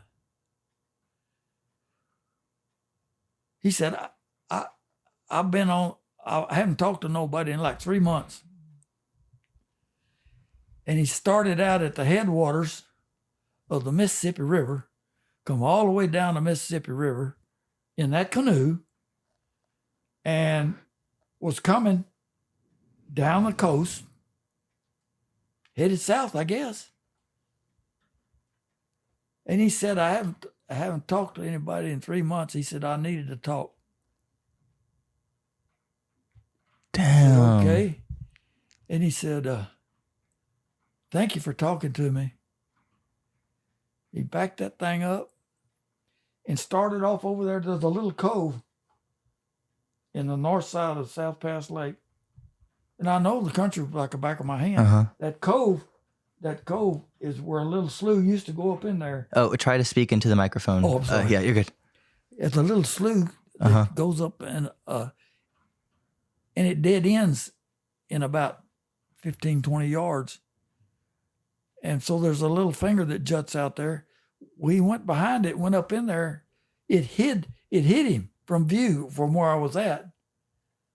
As I finished getting oysters, I got in my skiff and I ran around across San Antonio Bay. But when I got even to where I could see down in that slough that he went up in that dead ends, I looked over there. Guess what? Gone. He ain't there. What about the canoe? Canoe's not there. Do you have the papers? Nothing's there. No, but the papers that he gave Got you? the papers in the house. I would love to see those papers. Okay. I got them. I still got them. So now, listen to me. I come to town. Oh, I'm listening. Don't you worry about that, Jack. Listen, I come to town. I'm thinking I need to tell anybody this or they won't put me on the funny farm. You know? Oh, yeah, definitely. You know what I'm saying? Yeah. So I'm thinking, what the heck? And finally I said, well, I got to tell my wife. And of course, I got the same response. Everybody says, BS. You talking about? I got the papers. Okay. Now then, if you get on a computer and you type in John Lawrence Canals with Jolly, he's going to come up. Yeah? Today. Does it show that he was married to the Japanese princess? No. Oh, that'd be cool. It tells about him talking to the one of the dam or one of the water purveyors up on the Mississippi River somewhere and addressing a city council. Just saying. The whole thing is weird. And I'm telling you, he was gone when I got to where I could see up in there. And I was closest to me to you to that guy. He was real. Wow. Or maybe he wasn't real. But I'm telling you. Now, yeah. I have a minister in Beeville, Texas. He told me his opinion was that was the devil and he was after me. Some kind of way or another. I don't know. I just know it was my experience, and I wonder why me. You know, why Maybe me? you were supposed to be the first person to create the self-sustainable greenhouse of chicken poop and fish. I just can't tell you, but it's the weirdest thing that I think has ever happened to me in life as I sit here today. Wow. Crazy. That is a crazy story. And it honestly, like listening to like something like that, it also just sounds like that person may have been like bipolar and just didn't take medications, had a manic episode, and ended up there. Maybe so. I'm not debating at all that he wasn't real or was real. I completely believe you that he was 100% real. Like and obviously if you have the papers, even better. Yeah. Got the papers. Yeah. Wow. Where do you go after that? Well, I don't want to just skip to the next. I don't want to skip to the next question. I feel like that would be disingenuous when I feel like I can get one more question out of this. That is just so insane to think about. Like, for example, here's a good story. Like, there is like an element to like how wild the outdoors is to where stuff like that happens. And like I've heard, like I was talking to Kirkland when we were record fishing, and he was telling me about one of the days where he was driving down the Trinity and he heard this like lady screaming. He's like, oh, what the fuck? And he like pulls up and it's this chick and she's butt ass naked on holding on to like a branch on the river, and like if she lets go, she dies. Like pretty obvious. So they go, they pick her up, they fucking give her a towel and everything. And like that happened because then the family reached out to him, I believe. That happened because she also had like a manic episode or had like a mental break or whatever, ran out, took her clothes off when she ran out and just ran into the wilderness and ended up somehow falling into the Trinity River. And it's like things like that do happen. Like it no matter how, no matter how modern the world is, like shit like that happens. It's crazy to think about. Yeah. Have you ever seen a dead body on the water? Yes. How was that? Or how did it happen? Well, some folks drowned in Green Lake. Oh shit. And big storm? This lake right up here, it's the largest natural freshwater lake in the state of Texas. Oh, okay. And back in the day, I had the land leased all the way around it. I run cattle on all of it. And I was privy to that. And those guys drowned. It was a guy and his dad. Oof. And the thing that just stuck out in my mind, is the bodies were whiter than a sheet of notebook paper. Just white. Just bleach white color. Mm-hmm. Like already in the decomposition process? It's just like there's no blood in them. Interesting. Yeah. Of course, they'd been underwater for a day. Oh, well, yeah. That's especially if it's a hypotonic solution. Yeah, definitely water moves in. Yeah. Makes sense. Over there bloated? Yeah. Yeah. That makes total sense then. Yeah. Wow. Okay, let's go to the next question. Let's see. Oh, one of the things I would like to talk about a little bit is you as a cowboy and as a rancher, as well as the band stuff that you do, which we briefly went over. But before we do that, let's go over the fighting customer story. Oh, yeah. Okay.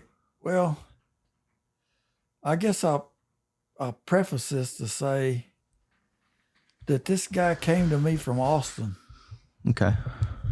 I'm not going to call his name. Okay.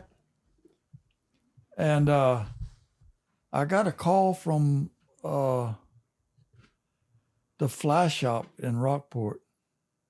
Dave's? Dave. Mm-hmm. And Dave said, "Hey, Jack," he said, "I got a guy down here that none of my guys these guys down here want to fish him anymore." I said, "What's the matter?" I said, "Well, they're scared of him." I said, "They're scared of him?" He said, "Yeah." He said, you want to fish?" I said, "I'll send him up here. I'll fish him." Mm-hmm. And he got on the skiff, and he was like a little arrogant. He was arrogant. He was like one of these muscle builders. Uh-huh. You know, he was all muscled up, kind of puffed up kind of guy. You know, yeah. All chest poking out and all that. Yeah. You know, and so we get started, and he had a funny personality. He didn't. It was odd the way he talked to me. It's not almost like he wasn't asking me something. He was telling me something. That's the like I'm paying you so I get to boss you around type deal. It's like some kind of deal. You know what I mean? Yeah. And it went on about 2 or 3 hours, and I said, "This ain't gonna work." Yeah. Fuck that. I said, I nosed it up on the bank. I said, "Warren," I said, "let me tell you something." I said, "Number one," I said, you're a big, stout, muscled up guy, okay?" I said, "I can see that." "Number two, you're an asshole. You're an asshole to the core." Yep. I said, "Number three, if you think I'm afraid of you, you're dead wrong." I said, "I'll be on you like ugly on the ape, so don't give me no more crap, okay?" And from that day on, his demeanor changed 180 degrees. 2 or 3 months from now, he's fishing me and asking me advice, calling me daddy. You know what I'm saying? I ain't never been talked to like that before. Anyway, he brought a guy from Austin that he didn't know, that he met at a bar the night before. Oh, that's dumb. Okay. They didn't know one another. And I was pulling them up through a bayou. I come around the curve, and there was a redfish right up on the very edge of it. Easy shot. And Warren was left-handed. I'll try not to hold that against him. He wound up and made a bad cast. And about that time, this other guy stood up in the boat rocked the boat just a little bit and opened the ice chest. Oh. Okay? Yep, I got it. Yeah. You know where this one's going. Yep, I can see where this is going. Warren, back to his old usual self and the way he did things, he told that guy, he said, you get to the guy he met the night before, right? Mm-hmm. He said, when I'm up, he turned around and looked, they said, when I'm up on the bow, he said, don't you move, don't you wiggle the boat, don't you speak, don't you do nothing. I seen that guy, his eyes kind of got big. That guy wasn't no little guy either. Okay? And so that guy, he's thinking about this, and he sits down, and I start moving on. I didn't get 50 foot, and that guy stood up off that middle seat and went up to the bow, and he said, Warren? Yeah, what? He said, I'm not that guy. He said, you ain't talking to me like that. He reaches up here and gets him and pulls him off the bow, and now they're toe to toe. That's how long it took me to get there. Uh-huh. And when I got there, I got in between them. I said, okay, boys, let me tell you something. This has gone far enough. And I'm the captain on this boat. And if there's any ass whooping going to be done on here, I'm going to do it. So y'all figure that out. One at a time. One at a time or both at one time. However they... So I got them cooled off. Uh-huh. And that guy, I never heard from that guy anymore. Sometime in the next couple of days, Warren relived that scenario in his mind, and it was bothering him. Oh, okay, yeah. He called me, and he said, Jack, he said, I was thinking about that deal the other day, and he said, do you think I was in the wrong? I said, Warren, you was dead wrong, okay? You was dead wrong. And you were in my boat. Mm-hmm. And I happen to be responsible for you guys. Yeah. And when I said, if there's any whipping going to be, y'all going to have to whip me first, well, I meant that. That's my responsibility. Okay? And he said, okay. He said, I got to wondering about that. And I said, yes, you was in the wrong. Don't let it happen again. Yeah. It never did. Hmm. So I've had a few incidences on the water, you know what I mean, that wasn't kosher.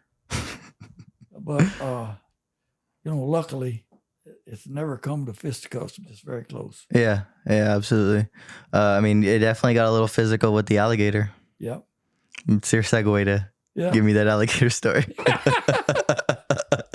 I tried to make that as smooth as I could. I'm sorry. Well, I'll tell you another one about that alligator story. Perfect. If you're okay with it. Dude, please. The guy that was on the bow, Dwayne. Yeah, when we went into shock. Wait, should you explain the first part first? Okay. Okay, yes. Okay, let's do that. Yeah, when the alligator attacked my boat, mm-hmm. Dwayne Hahn was the fisherman on the front. And we haven't even told the story of how it happened. Yeah, we have. No, that was at lunch. Oh. That's why I said let's tell the story again of you with the matted grass and the alligator breaking the push boat. All that was at lunch. Well, see. So we got to say it again, and then there it is. There it is. I got you now. When you get older than me, you're gonna be forgetful. Hey, too. Don't worry. That's what I'm here for. Hey, look. Here's the deal. I'm poling in about 18 inches of water through matted grass. And there's potholes here, there, and yonder in that matted grass on that shoreline. And there's 3 or 4 redfish in every one of them. We're pulling from one to the other, catching redfish. It was good. And I'm pulling up to one pothole. Dwayne's on the bow, Dwayne Hahn. And if those of y'all that have never pulled a skiff in real thick matted grass, It's like a suction cup or a vacuum. like a suction cup on your boat. Especially in a tunnel. You just really got to work to move the boat. And especially if you stop and it gets untracked. Ugh.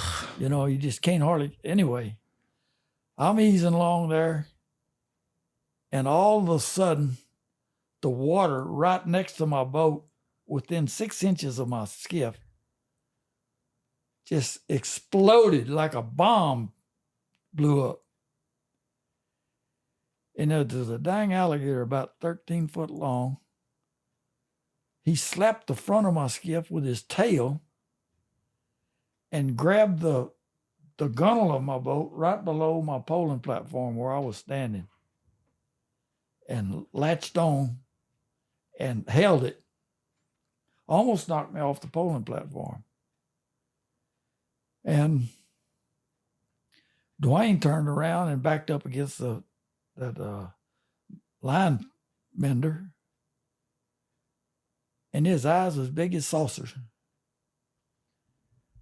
And I take my push pole. Now, mind you, the alligator has got my boat in his jaws. Mm-hmm. I take my push pole and I punch him as hard as I could, just about right behind his front legs on his back. And he jumped up there and grabbed my push pole and bit about 18 inches of it off. One bite, a graphite push pole. And he's still right there.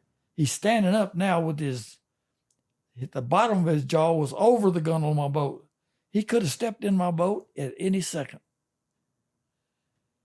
And I took the other end of the push pole and whacked him right above his back feet, right where his tail attached, and broke it off. But when I did, he wheeled around and looked what hit him in the back. Mm-hmm.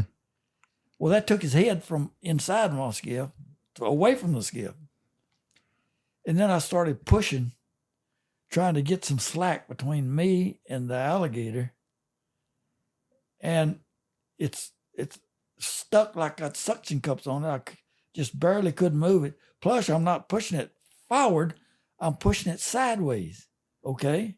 Uh-huh. And anyway, I get a little slack, maybe 4 or 5 foot away from him. And when I did, he dove underneath that grass and took off, headed for deep water. So then I turned my attention to Dwayne. Dwayne's on the front of the boat, and I said, "Dwayne, you okay?" Radio silence. Yeah, he ain't saying nothing. And he just kind of has this blank look on his face, like he's not even comprehending what I'm saying. I said, "Dwayne, you okay?" Nothing. And then he starts rolling his line up on his fly reel. He rolled it up and put the hook in the eye, walked and turned around, sit around on the front seat on front of the console. I said, "Dwayne, you okay?" Nothing. I said, "Well, I'm gonna come down off the platform, see if I can talk to you." And he said, "Yeah, what? I said, "You okay?" He said, "Well, not really." He said, "I don't know what to think." He said, "That scared them. You know what?" He said, out of me. And so I believe it scared me a little bit too. And he said, "Well, what are we going to do?" I said, "Well, unless you're opposed to it, we're going to pole on down this beach and catch all those redfish." You see those redfish? We're going to catch them. Redfish right up there. We're going to catch them. He said, "You're kidding me." I said, "No, I'm not kidding you." So that alligator deal throwed a curve in his thinking. Uh-huh. He thought for sure we was going somewhere else after that ordeal. And I'll say that to say this. Those gators were in there under that moss. They were laid up waiting for a fish to get close by. It makes sense. And they'll catch them. Like a snapping turtle. Yeah, just like a snapping turtle. And so I pulled about 200 or 300 yards down that beach, just catching redfish right handy. And I seen another lump in that grass down on the other end. I pulled over there close enough to sit, and there was a blank place where part of his back was showing. It was none plumb under the wall. There was another big gator doing the same thing. Wow. Now there were some guys out there trap fishing in about 3 foot of water waiting. I'm thinking, fuck no. Guess what? Yeah. And there was about 5 years ago, a man was caught and consumed right there. Oh, it took them 3 days with cadaver dogs to find anything left of that guy. They found his wading breeches, a part of his stringer, and one wading booty, and one piece of femur that had washed up on the bank. That's it. That was all left of him. I mean, that's a big gator. Yeah. A big gator. But that's a game refuge. Yeah. Yeah. They know. Why are you waiting there? Yeah. Safety, man. Yeah. Like in October, I was pre-fishing the La Mosca Invitational tournament we have down in South Padre. And I was fishing with my buddy Brett Greco. And before that, like the weeks before, the fishing had kind of gotten pretty lame, pretty dry on the south side. All those fish had pushed up north because that's where the mullet were, and we hadn't had any northerns that had pushed the mullet back down, so they were all up there. But if you went far enough into creeks on the west side, you would find redfish. And so I actually walked my boat up into a little creek, pushed it over, and we got into some fish. And so every morning for about a week, I'd start there, and I fish with my buddy Brett, and we don't fish there in the morning. And I'm like, I actually need some help where you'll be on the rod. I'm going to be on the camera. I need to film some topwater eats if you can help me out. So we go to the same area I knew they were going to be in, and just happened to be where I parked the boat. I'm like, all right, we're here. Like, this is the shortest way to cross the mangroves. And Brett goes, doesn't that look like a gator slide? And I was like, ain't no gators here. And I in the most confident way, I took one step, stepped, and walked through. Well, the next day, there, mind you, that's the south entrance of a long lake that connects two creeks that are in the quote unquote main part of whatever bay. This would be Cullen Bay. So basically, like, there's two entrances. Well, the next day I'm pre-fishing with my I guess you say my client, my partner at the time, whatever. And we're pulling in the direction of the northernmost entrance of that pond or of that lake. And I'm pulling straight, and I see this mangrove kind of shake a little bit, and I'm like, weird. Keep going. Then the mangrove starts to move. Mind you, I haven't really looked at it. I'm just looking at it from the corner of my eye. Well, what I realized was that was a 9-foot gator that just turned a little bit and swam across. And I took a picture of it because it was like I wasn't going to not take a picture of it. But it was one of those things where, like, I could have easily really paid for negligence being like, there ain't no gators here, you know? Right. Really easily. So, it's scary. If in this part of the world, if there's water, there's subject to be a gator. Yeah. You can think about that. Yeah. And it's interesting because, like, you know, the more I spend time on the North Coast and everything, the more I actually feel less threatened by alligators because there's that whole swamp puppy mentality. And it holds true for a lot of the gators, you know, in the 6 to 8 foot range.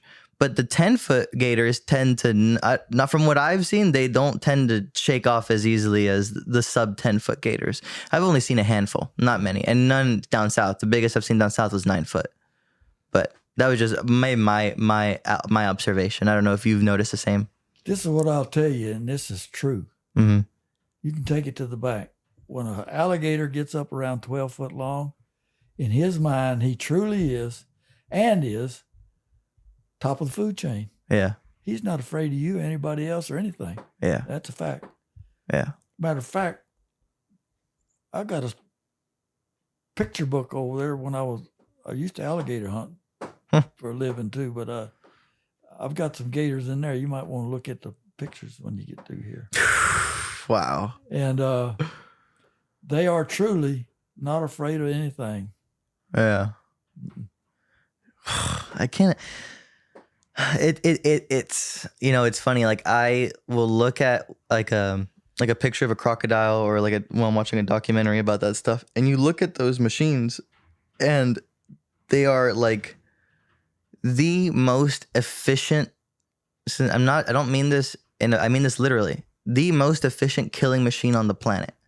And then we have their cousin, which is the gator, and maybe because of this, like the difference in sizes, we just have this, or I guess it's the aggression factor, but like we just have taken this like laissez-faire, oh, it's just a gator mentality. And it is really kind of perplexing that there hasn't been more fatalities or more attacks, especially, down in my area where I live right next to the birding center. Yeah. And there's 2 big gators that occasionally get out. Yeah. It's like I could have gone to see him, but I've yet to go see him. It's like, damn.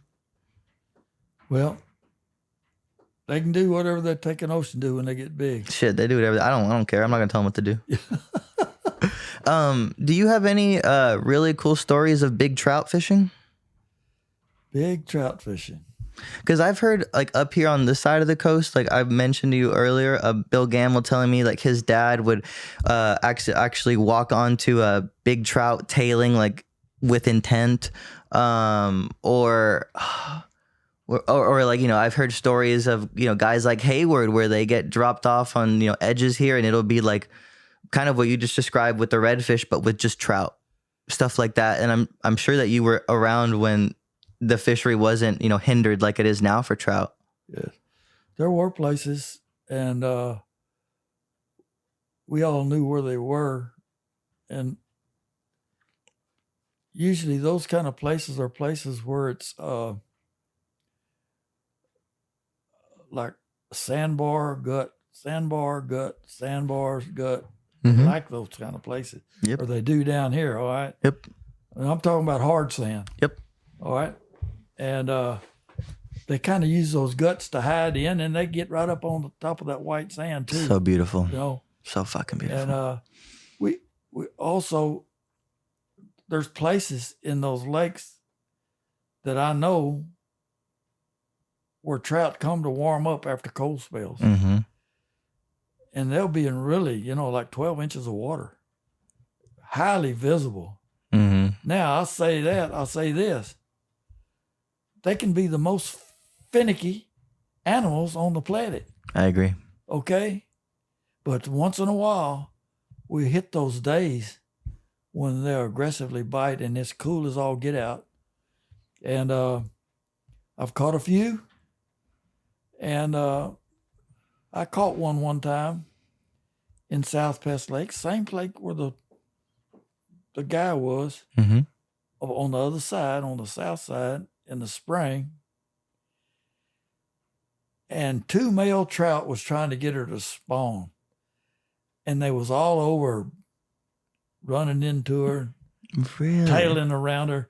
I saw the males tailing one I saw. Yeah, where it looks like a little butterfly on the surface. Yeah, it's really yeah, fast. yeah. Yeah. It's so cool. And I waited up on them, and I had to cast 5 or 6 times before she bit. But she finally did. And she was about 27 inches long. She was a good trout. Beautiful fish, yeah. Good trout. And there's, I used to chase them more than I do now. But in the wintertime, when it warms up a day or two, is the key here in my area, mm-hmm. where you can sometimes dictate kind of where they're going to be. Patting them on like clay or mud or whatever. Yep. And they're a hoot, no doubt about it. Yeah. But they'll drive you to drinking whiskey. I mean, there's a reason why I drink whiskey on the rocks. And I'm not even fucking kidding. The other day, I was, this is a funny story I haven't told on the podcast yet because it just happened. The other day, I was fishing in a pretty well-known area for big trout. And I'd put myself to a point where I was kind of going upwind. And but it was slight wind. It wasn't a ton. It was just enough, and it was overcast. And I was getting enough visibility in the potholes to where if I was from here to like the wall over there, so again, like about 40 foot, well, under the highlights, I could see the fins of fish if they were in the pothole. I'm like, okay, cool. So now I know. And I saw like one little trout I threw and I missed. And so I'm like, bummer. So I turned the trolling motor up a little bit and I keep going upwind. And finally, I'm like looking in the distance and I see 2 fish in the pothole ahead of me. I'm like, oh, okay, cool. And we get a little closer and they don't look big. They look like 23, 24. I'm not thinking these are big fish. And they come to they start at like 11 they start at 11 and they start working their way to about 9. And at 9, I still haven't casted. Before they got to 9, I threw once and I was off by a little bit, like just a little bit. And she didn't see it, didn't turn, didn't nothing. Okay, cool. So I throw one more time. By this point, they're like at 8 or 7 o'clock, give or take, way behind me. And I throw about a 30-foot shot towards the ass of the boat, go into the grass, strip one. Fish does a complete 180. And like she looks at the fly and goes, wop, wop, wop, and eats it 3 times like that. Like chews on it 3 times. And mind you, like I haven't said a word. I'm fishing by myself. I haven't said a word. Line goes tight. And I'm like, oh, I got her. Great. And then I feel her. And I felt her shake. And I saw her. And I was like, oh, that's a big girl. That's a big girl. And so I have a net called a Stowmaster, specifically for when I release big trout, right? So what I do is it's like a 60-inch reach net or 70-inch reach net. And it's very deep. So you scoop them and then you have your client or you have your whoever's fishing with you step on it. And so it'll step on the net and the fish is fully suspended in water and actually can just sit there while you get the camera ready, while you get everything. So that way it's picture, back in the water, release, and they always release strong. It's a really cool thing. I think everyone who chases trout, big trout, should definitely get a Stowmaster net. But, and that's not sponsored, by the way. I just genuinely, I think so. But anyway, so I realized in that moment, I hooked this fish. I'm like, oh fuck, the net's inside the deck. Like I'm screwed. And so I'm stripping the line in, opening the hatch. I get the net out, and I had to fold it, open. Well, when I went to open it for like the middle section, it got stuck on me, and I'm like, damn it. So here I am holding this big trout. She's shaking, and at this point, I'm like, you know what? If I'm going to lose this fish, I'm just going to lose it. So I put the rod in my arm, not even holding it tight at this point because no one's going to see it. I ripped basically ripped the net open to where it needs to be. And this whole time, like, I still haven't said a word. It is whisper quiet. The only sound is the trout thrashing. So you can try to picture this. It's like a Chinese fire drill with the mute button on. Like everything's going crazy. My mind's racing. Not a whisper. It's like controlled chaos. And so I net that fish, and it was just one of those things. It was like, damn, like I really did that all on my own. Like it was one of my dreams was to catch one by myself sight fishing. Yeah. And it's hard because typically you need a good team. You need a good guy on the back and a good guy on the front to be able to pull it off. So for me to sit there and be like, I did it on my own, like fully, was a really beautiful kind of feeling. Like, damn, like, and the coolest part about it was I had just visited Bud Rowland a couple days ago, and I had asked him, I was like, bro, I can't find any videos on tying this woolhead mullet. Would you mind showing me?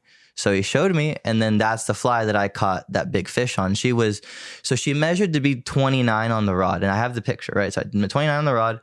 But since it was a rod measurement first, I feel better saying it was 28. I don't want to say it was, I know what a 29-inch fish is. I don't think that fish was 29. I think that fish was 28. But she was thick. Yeah. Really, really thick. And just the eat for me is the coolest thing. Like, especially when they're laid up and it just sounds like a shotgun going off underwater, like, and you just know. Oh, it's the coolest fucking feeling. That gill flare is the biggie. Yeah. You see a gill look like that. Yeah.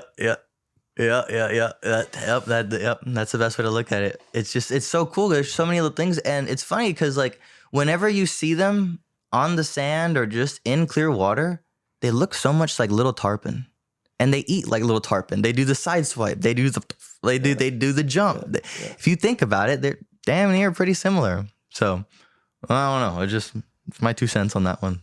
I didn't mean to go on a tangent. We're at 2.5 hours. Let's see if I have something else. Oh, a story with Brian Saunders. The day of the storm that ended up in the cabin. Okay, well, I think it was Brian and I'm trying to remember where we were. Here, let me. I have the text. I just let's see. Oh, you were on Welders. Okay, yeah, I was thinking that we were in Welders Flats, and we were back in a place called Lake Proctor,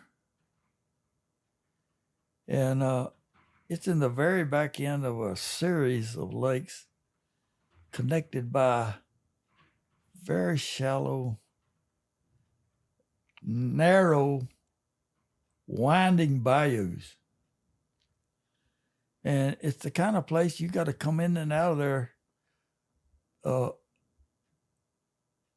on top with some speed. If you ever let it get off the top, you have to pole out. Anyway, Damn. So I know that. And one time I got out of there with the folks, and they said, well, the boat ride was good as the fishing. They enjoyed the boat ride.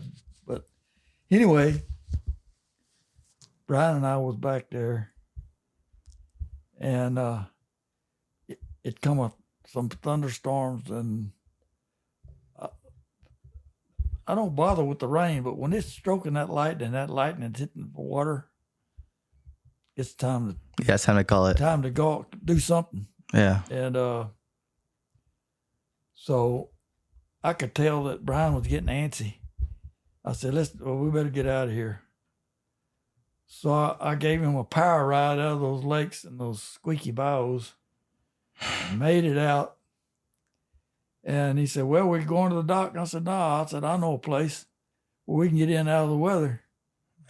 So I done another kind of a Houdini run, and we have a boat barn up in there. And I was able to get in there and get the boat underneath of it. And we got in there and waited the storm out. And then when it was over, we went back to fishing. As you should. Yeah. Yep. I took him and Big Boy on a rainy day, Adam, and it was raining. The wind wasn't blowing very hard. It was cool, but it was just a slow rain, not a real hard rain. It wasn't just misting, but it was raining. And they said, well, what are we going to do? I said, we can go fishing. We can fish in this. And he said, well, we'll be no fish out in the rain, will it? I said, well, yeah. They don't hibernate when it's raining. It's not like they're afraid of being wet. No, not afraid they're being wet. So I run across the bay to this place that I had been wanting to go, that I knew there were some fish. And I got in there, and it was slick, calm, drizzling rain. And those guys caught fish as fast as they could get them. They finally both got the rods out at the same time, fishing out of both sides of the boat. And they had the biggest time. Half of them was drum and half of them was redfish. Wow. And they were just ogling over catching fish in the rain. And I had to work with Brian pretty hard one whole day. At one point, he didn't think it was any use to cast at a drum or the fly. I said, why are you not doing that? And he said, well, they won't bite a fly. I said, no, what are you talking about? They won't bite a fly. Make it smaller. Put it down under them. Come on, dude. Yeah. And when I got through with him that day, he said, yep, you learned me something. Yeah. So two of the guys who really did a lot of the fly fishing in the 80s and 90s, late 80s, 90s, and early 2000s, Wade Duncan and Tom Kilgore, they stumbled upon one of the most amazing secrets that involves big trout on the sand. They're typically singles, like that video I showed you. They found it on accident because they were so addicted to catching black drum on fly. And for them, it was like, man, they're like the Texas permit, like, and like, so they started, going down on flies, like snapping shrimps and size 4s and whatever. And finally, they worked their way up so far up the edge one time, but they went behind stuff that people really didn't even know had fish in it, and they would, I think collectively over 10, 12 years, they took, Wade took 12, or no, Wade took 8 and Tom took 8 or 7. So between 15 or 16 trout over like 28 on the sand. Wow. Yeah. Doing stuff like just, and so what they would do though is like, if you got too close, the trout wouldn't spook. It would just kick off a little bit and slowly slither away. And they would give up immediately because they knew, well, she knows. That's it. Game over. Yeah. And so the trick to them was, and the trick to most people, I've actually been very fortunate to strike a relationship with a lot of really good trout anglers who also will sight fish them. And the number one thing I keep hearing is not about the finickiness of the fish. It's about them seeing you before you seeing them. That is the only thing. And it does lend credence to that, or it does. I think my theory of big trout using big horse mullet as like warning indicators, I think is a big reason. I think it almost doesn't prove it, but it lends to that. And another thing I will mention is, and I was wondering if you've noticed the same, on the big trout that do eat in the middle of the day, do you ever notice that they always look a little bit more like not dead, but they look like less alive? Like they look sometimes like malnourished. Like sometimes I wonder if those fish are like just about to die to the point where they stop being able to sense the vibrations as well. And so they're just that, because it tends to be like all the fish in the 31s that are caught on fly, they always look like their eyes are bulging a little bit, like they're dying. And I just wondered if maybe you've noticed that also. I have not noticed that, but I'm here to tell you, if you catch a 31-inch trout in my territory, it's an accident. Yeah. I mean, I mean, they're here, yeah, occasionally, but it's not in the numbers. Yeah. Where you can physically chase them. I just meant like those bigger fish, like between like 27 Yeah. to like 31 that tend to eat in the middle of the day, which is really highly unlikely because of how exposed they are. I tend to see that those fish just always look a little bit, less alive. And I wonder if the reason they ate was because their senses may be a little muted and they're just not as aware. I don't know that anything that I've experienced would support that. I'm not saying that it's not, but I do know that after cold spells, up in the noon and the heat of the day, when they do become more active about biting in my country. Mm-hmm. Yeah. And after they warm up a little bit. So cool. That's so cool. I love seeing them just like that log just sitting there. Yeah. And then it kicks off and you just hate yourself right after. You're like, I should have made that cast. All right. We are at 2 hours, 37 minutes. I think we could hit the 3 hour mark, and that would be really cool. And then I promise I won't bother you again. Actually, I hope you and I get to fish together. Then I won't bother you again. Well, let's do this. I'm gonna ask you what's another topic, one more story you think would be a good one, and then we'll start to close it out. And then that process with how this conversation is flowing will probably take 15, 20 minutes on its own. So maybe one more story that you want to give, because honestly, I think this episode is pretty special. Like we've talked about a lot. So it's kind of hard to just, ask you to think of something on the spot. I've had so many good experiences on the water. it's really kind of hard for me to single one out. But I will tell you a story that was pretty embarrassing to me. Everyone needs to be humbled one time at least. Yeah. I actually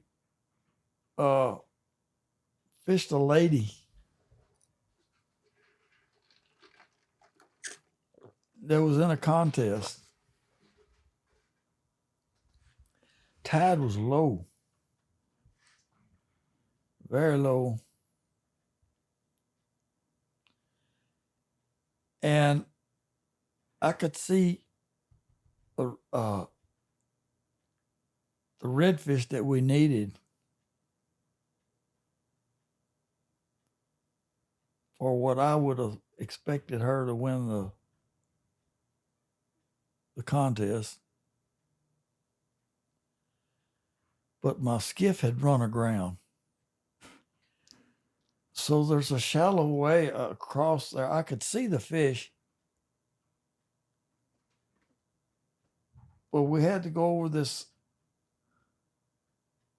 area of very skinny water before it deepened up a little bit. Uh-huh.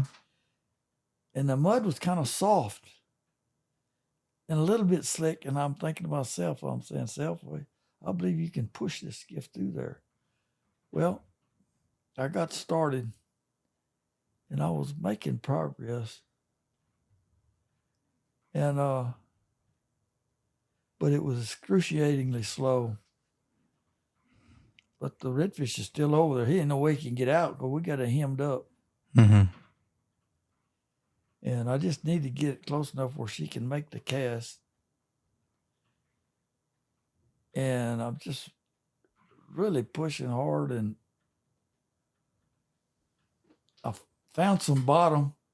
And I was really leaning on that push pole so much that my body was I know. overbalanced. Yes. Okay. I'm telling you, in a move that was faster than lightning, the foot that I had anchored on that poling platform slipped out from under me. And when I felt myself going, my deal is anybody that's ever fell off a poling platform, you don't just fall off. When you realize you're going off, you want to pick your place where you're going to hit. You know what I mean? Yeah. If you have the opportunity. Yeah. Or how you fall. So when my foot slipped and I realized I was a goner, I kind of tucked my head and rolled. I didn't want to hit face first. Yeah. So I did a half gainer and I hit on my back. And the water was about 6 inches deep or less. And the mud on the surface was soft, old black mud. And I just stuck on there like he stuck a dartboard.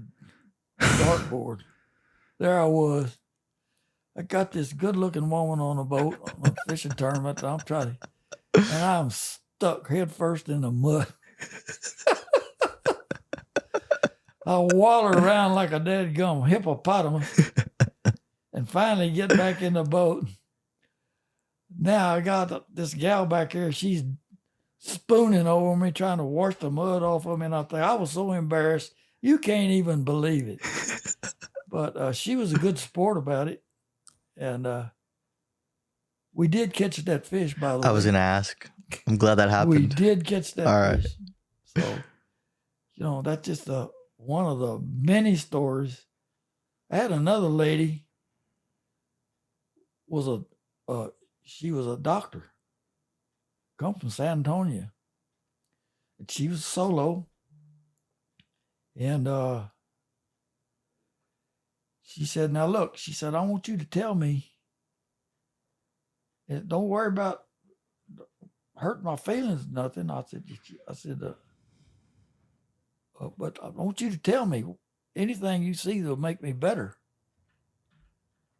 And I got in a situation where I was talking to her about it, and she said, well, what do I need to do? I said, I'm going to tell you exactly what you need to do. I want to do this. First thing I said was, listen, I'm not going to tell you everything that I probably need to tell you, but I don't want to overload your circuitry. Yeah. I don't want to tell you too much at one time. It needs to be digestible. Yeah. And she, matter-of-factly, turned around, looked me dead in the eye. She said, don't you worry about overloading my circuitry. You just give it to me. I said, all right.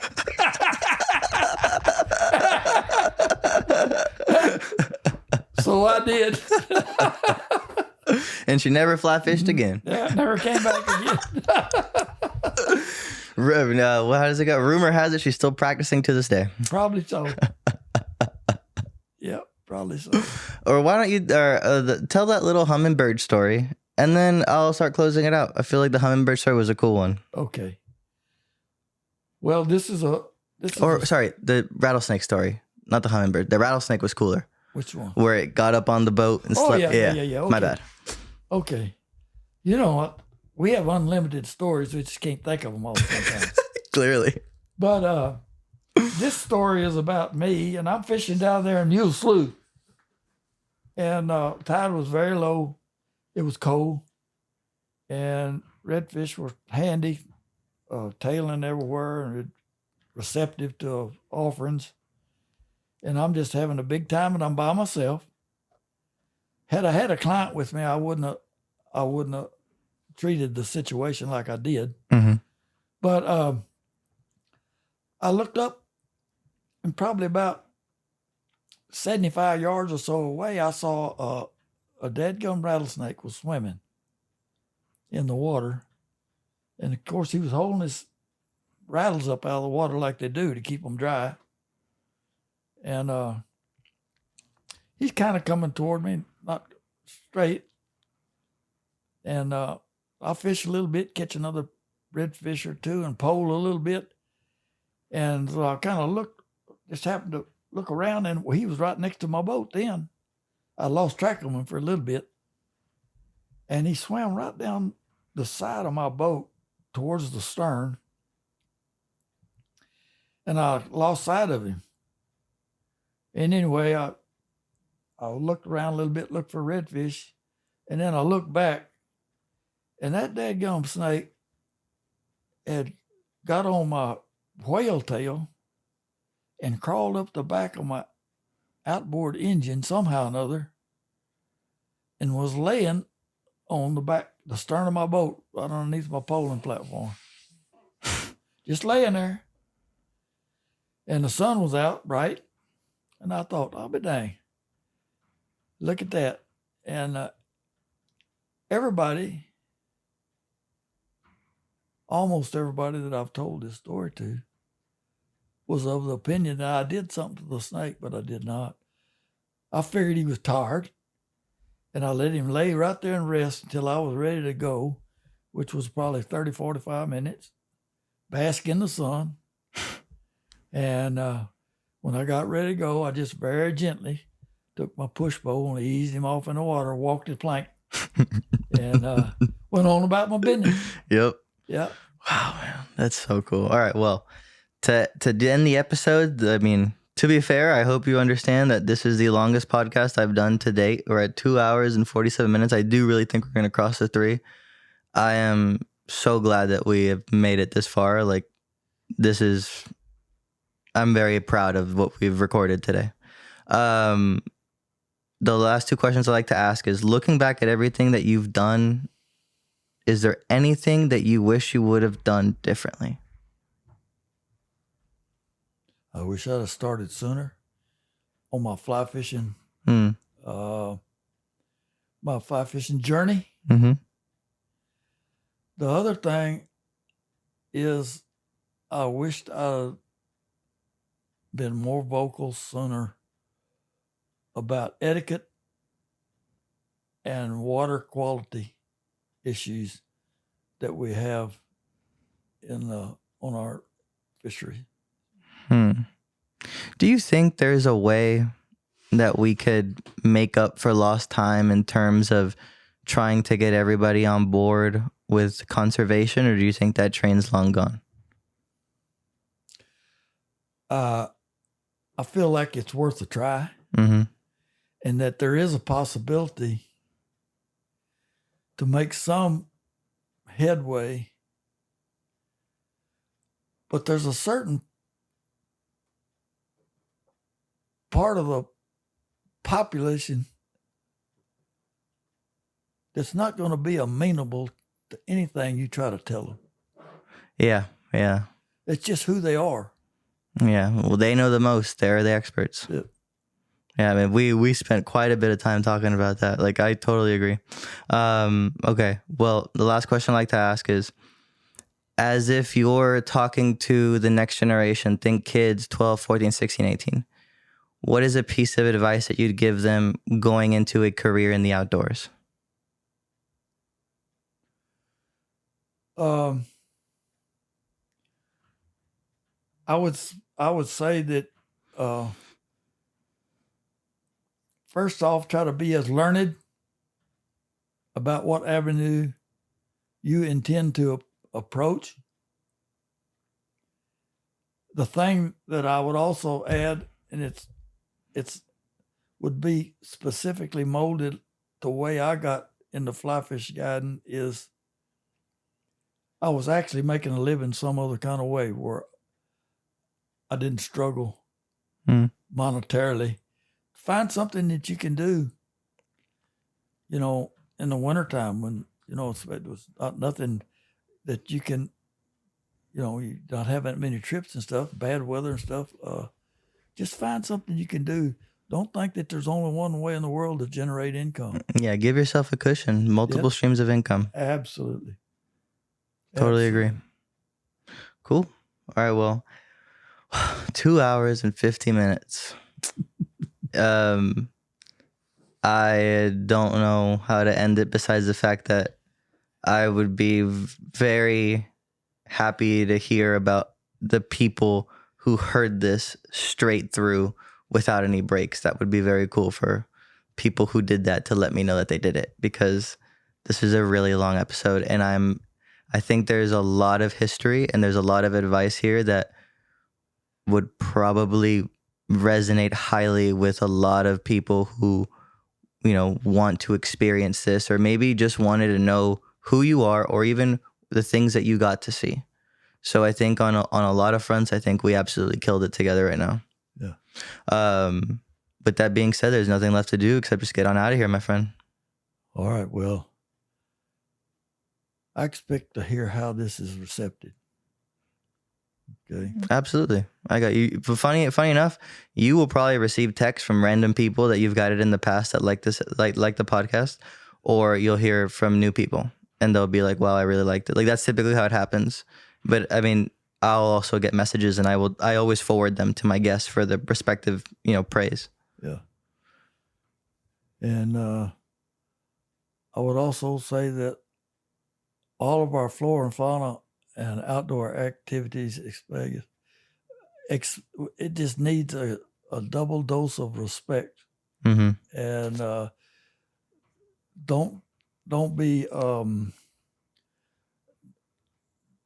be calmed by the people who think that there's no end to our resources, because there is. Yeah, I agree. Yeah. Don't fall for that trap. Don't fall for that trap. Cool. Well, Mr. Jack Campbell, this has been an absolute honor to be able to sit here and talk to you and truly try to illustrate your story as best as we could. So I appreciate that you even gave me the time. It means a lot, honestly. And I'm also really glad that you enjoyed the book. I'm super glad about that. But all we have to do now is just take your picture, and then you're going to have to sell me one of your handmade bows. All right. All right, cool. Thank you. Yes, sir.